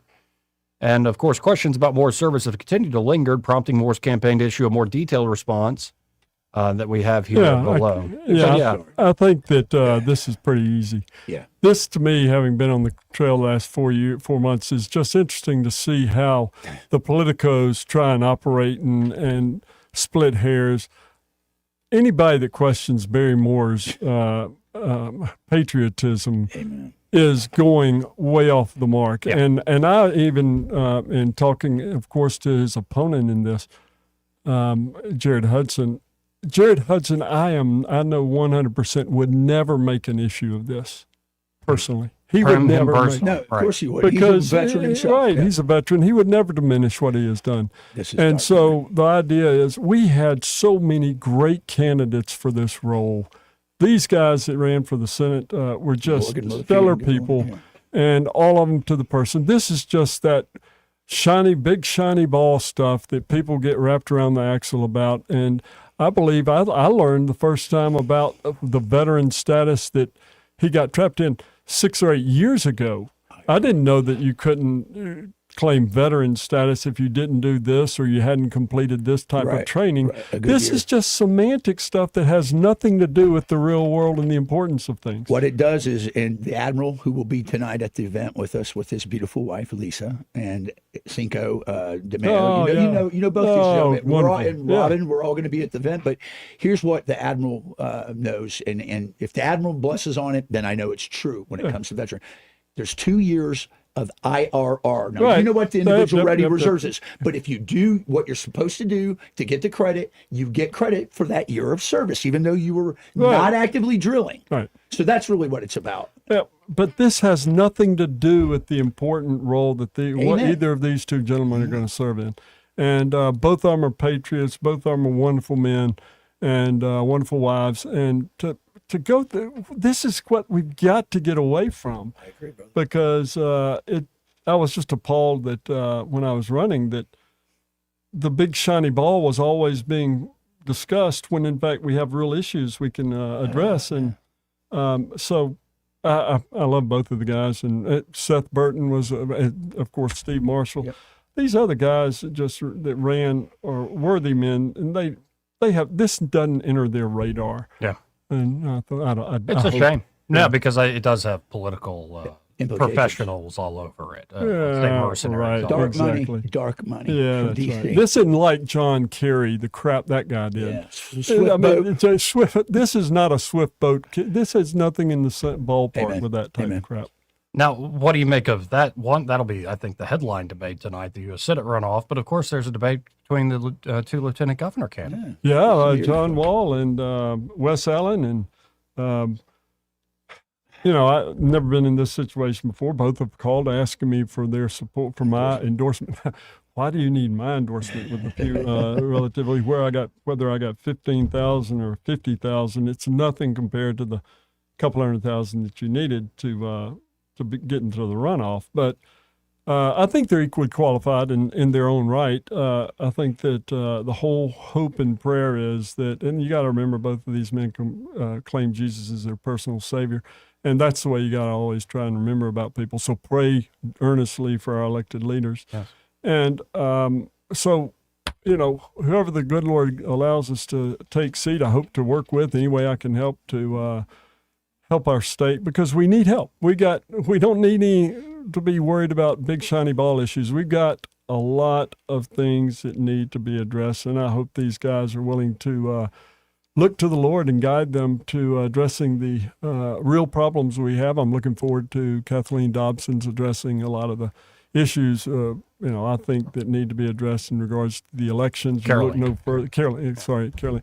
Than the L.A. race out there. And, I'm excited about the opportunity to help if they need me, just let me know. But we got a great state. We need to move forward. Yeah, well, and okay, so I think in this debate tonight, it'll first be the AG's race, which is Catherine Robertson and Jay Mitchell. Jay Mitchell. And then, of course, John Wall and Wes Allen. And then Barry Moore, Jared Hudson. And I will say on this issue, Jared Hudson is playing kind of like I'm not doing this, but Barry needs to explain himself. Of course, which makes me go, come on, a little problematic. I even mentioned it to him, and it's such an. We were talking about the ridiculousness of the campaigns. Jared Hudson and I were, and I've talked to these guys all over the state at all these events we've gone to. Just great guys, and. I'm not picking a winner in that one for sure because, like I said, we couldn't go wrong. But the idea that Jared's a serious dude, and this is beneath him to really engage in that kind of a thing. And he never would. I just can't imagine him. Maybe somebody took a clip out of him trying to make something out of it, but I doubt it. Or maybe someone doesn't want Barry Moore to be senator. Well, obviously they're two sides. I'm sorry, but you can imagine who it is. She that doesn't want that, doesn't want the competition because Jared would be a freshman acolyte that would follow whatever lead she wants in the state. I believe that with all my heart. Yeah, I thought both of them are great. They're both great men. Yeah, wonderful wives. And, they are. What are you like when you say the particular issues, like the issues, not the shiny ball stuff, like you want like the real meat and potatoes here? What would you hope to see tonight in this debate forum? Right. What are your priorities? When I ran, I thought it was the appropriate thing for a leader to itemize his priorities and then say, this is how I hope to help with them. Of course, mine was we got to have integrity center for, we've got to get to integrity at every level of elected officials. And I'm not disparaging them in any way, but I wish that every one of my opponents would take that as the sine qua non, as the most important issue, because you have an opportunity in the lieutenant governor's role to really help the Senate do the right things time and time again. And I'm not saying these guys won't. They just wouldn't take it up on the campaign trail. I think they have capability to. We need to pray that they will. But I think for that role, the integrity, and that was Seth Burton, who is a great guy from North Alabama, ran for Senate, and he's like me, didn't have the campaign funding to go big. But, just we got to keep the main thing. What is your priorities? And quit getting, it's like the PSC commissioner with a video with a commercial on the border wall, which has zero to do with the Public Service Commission. That's not this year, I'm just saying in the past. That big shiny ball stuff cannot be what's going to ingratiate the public to get involved. We have a major problem in the Republican Party. People didn't show up to vote in the primary, yet the Democrats did. Our opponent is the evil platform of the Democratic Party. Amen, brother. It's so simple. There's such a stark difference between the stated platform of one versus the other. And I just think we have a winning issue on time and time and time again. We got to get back to, and by the way, back to my issue, which was health and integrity. Last Tuesday was a major event in Iowa when a guy, I'm kind of the Alabama version of Zach Lane, who won the governorship up there out of nowhere, because we got to pay attention to what's happening at the ground level. And when you see the latest report that more people, the average American, pays more in health insurance every month than they do mortgage, Alabama's leaders have got to address the stranglehold that Blue Cross Blue Shield have on us. Now, I'm not picking on Blue Cross necessarily. They are the They're just 600-pound gorilla. right. They are one are. of the dozen big mules that care more about their bottom line than the citizens in the state. And that's the leadership to help them understand their role. Well, and on another issue, we really are in campaign season. This is also just came out this afternoon at 1819 News. U.S. Senator Tommy Tuberville, we know him as Coach, his campaign argues that the publishing of sensitive information revealed amid a residency challenge is illegal. Mobile-based Lagniappe received a cease and desist demand after releasing information that Tuberville's team said was never meant for publication. The outlet reported on tax returns and a barcode containing sensitive information on the senator's financial history. That barcode, the outlet said, should have been redacted when submitted in a challenge to Tuberville's residency in his gubernatorial campaign. Lagniappe did not publish Social Security numbers or driver's license info, but in the letter to co-publishers Rob Holbert and Ashley Trice, Tuberville's team said the information was unlawfully accessed. The outlet gained access to the information after it was sent a residency challenge. Ken McFeeters, Tuberville's opponent, by Tuberville's opponent. Attorneys said those documents were never intended for publication and were only shared with McFeeters and the Alabama State Republican Executive Committee's candidate committee. McFeeters reportedly shared the documents with numerous news agencies. The letter stated the publication is not protected by the First Amendment and that its actions violated, quote, federal law, state privacy law, and multiple civil tort doctrines. The letter demanded that Lagniappe cease and desist from any further use of the information obtained from the barcode, remove the articles written, identify all individuals who access the information, and preserve all evidence. Lagniappe removed the paywall to allow readers to read the full cease and desist letter. Holbert and Trice added that they stand by their right to publish the information. Sure, whatever. Big shiny ball, big shiny ball. The idea that Coach doesn't deserve the opportunity to serve as our governor is ludicrous. It's kind of like the Democrats. The only thing they have to run on is everything that Trump does is pure evil and wrong. What about the issues that Trump's dealt with? Nope.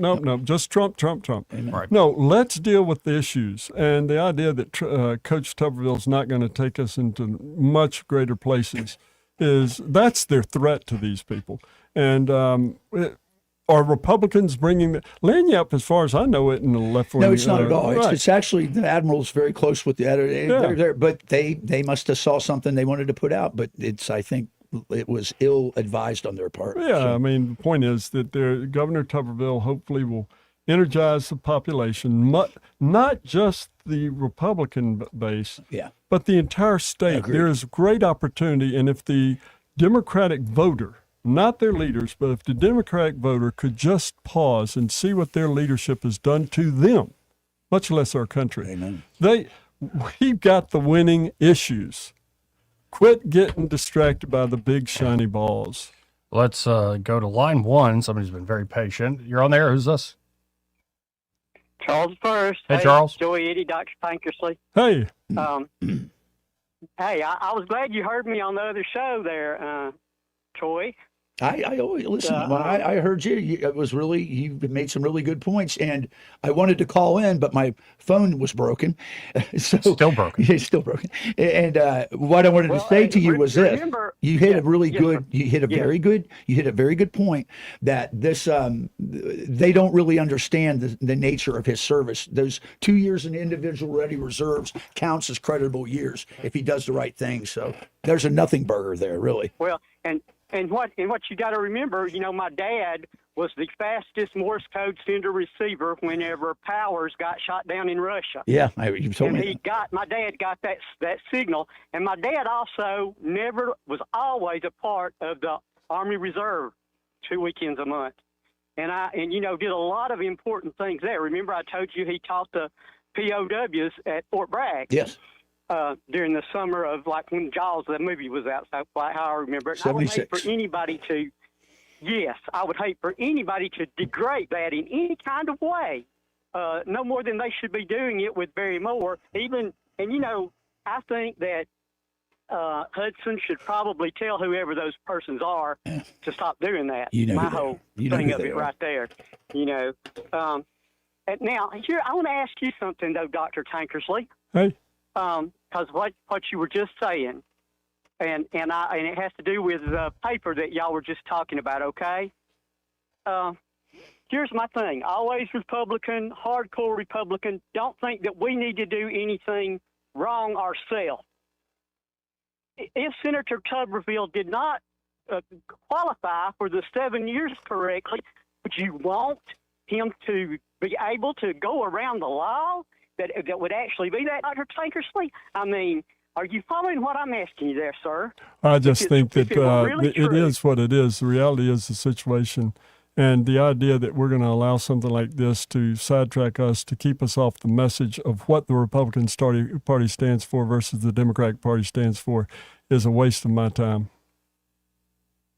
Well, I think the letter of the law, and Senator Tuberville actually just showing whatever's necessary that proves it, because the law actually states that once the Republican Party names him as the person that won the primary, there's 10 days where any citizen can say, show us your domicile, that means that you were at the house, proofs. So that's when it really, really starts. But also, Charles, I think the law isn't just a cut and dry plain thing often. There's an adversarial component. It's why you get all these court cases. But I think what you're going to find is a lot of people have novel legal theories, but that the Alabama Supreme Court already does have a precedent on this. We're going to get all the way up there after all these fireworks, and they're going to say, yes, he's a resident. You think that the Alabama Supreme Court, if it won't even do this, but if it got up there, the Alabama Supreme Court's going to nullify? We aren't the Democrats. We don't just give a nomination to somebody. It goes to the legislature, sir. If the citizen comes forward and then he wins, then the legislature decides whether he's actually a resident or not, and it goes to the lieutenant governor if they say that he isn't. It would become law at that point. But I have no problem if he just if I saw him on the Bible say, I absolutely lived here on the Bible, not just saying, would I be running if I weren't? Would I be doing this? That's not saying that he does. Well, it's also him not granting the premise of the accusation. So I'm sorry. Why must Tuberville grant the premise of the accusation that he's not a resident? Well, because state law says that he has to be a resident. Right, but why take why the? grant the premise of the accusation? Because all it is an accusation. Charles Well, Spurs, then I heard you. I hear what the you're system. saying. I hear what you're saying. Your main Yes, sir. concern is Yes, sir. integrity. Thank you. Okay. Yeah. That I have an makes issue sense. with that, but I correct. think Yes. there's a lot of gamesmanship being used. Yeah. Like, let's just say, again, there's an adversarial component to the law, and people can come up with all sorts of interesting legal theories that then, go kaput when it's actually tested. I appreciate the call. I'm running out of time. And I'm not even able to get to my favorite. I found my new favorite X account. Nobu Naga. What's Nobunaga? Nobunaga. He's a Japanese man that is touring the United States, and he is writing little missives about his experience in the United States, and these are pure poetry. Now, I don't have time to get to it. Oh, but, man. I'll give you a little tease of the one we'll get to in full tomorrow. Yeah. Here's just the beginning. USA. There is a white sauce here that the people pour upon everything with the devotion of a sacred rite. I have become a believer.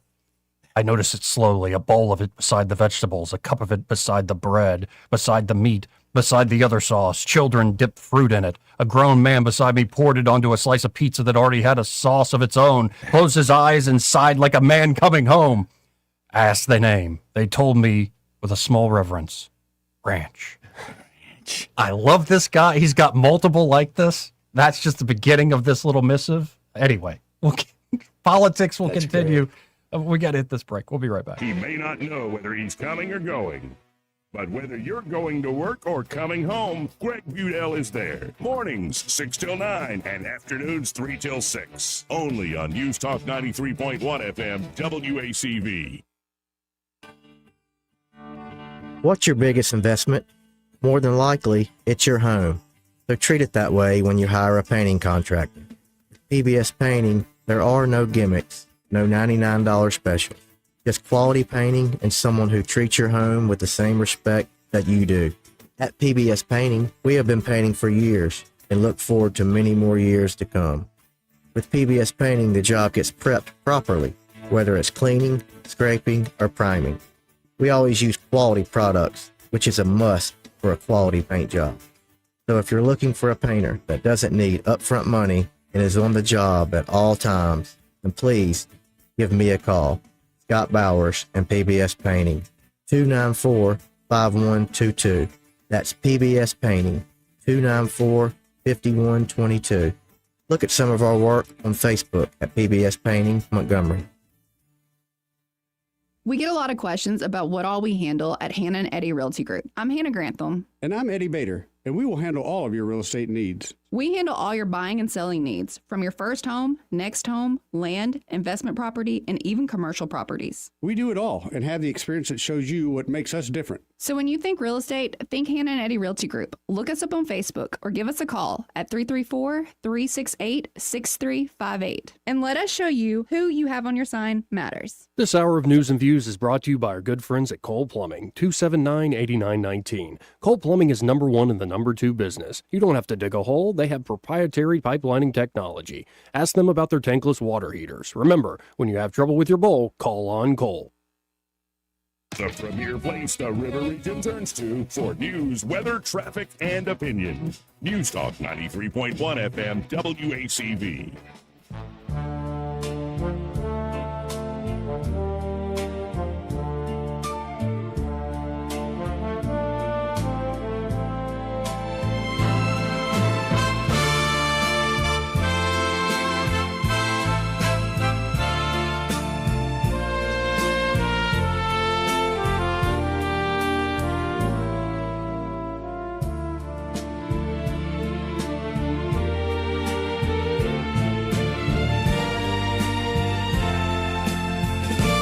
Joey Clark. Welcome back.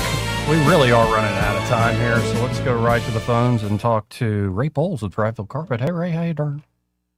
I'm good. I'm sitting here petting my little doggy, Apollo, my Doberman that don't like the vet. He's had a bad day. Poor thing. Hey, if y'all need the floor, call me, 285-8117. Now, the deal with Spencer Pratt went down, to me, I think it couldn't have gone down better. It's the best scenario that could have ever happened. And the reason I say that is because you know, and I know, and everybody in the country knows there's no way they're going to let him be mayor, ever. But they just showed their hand in such a spectacular way Yep. that anybody that goes against Trump and the Save America Act, they're bought and paid for.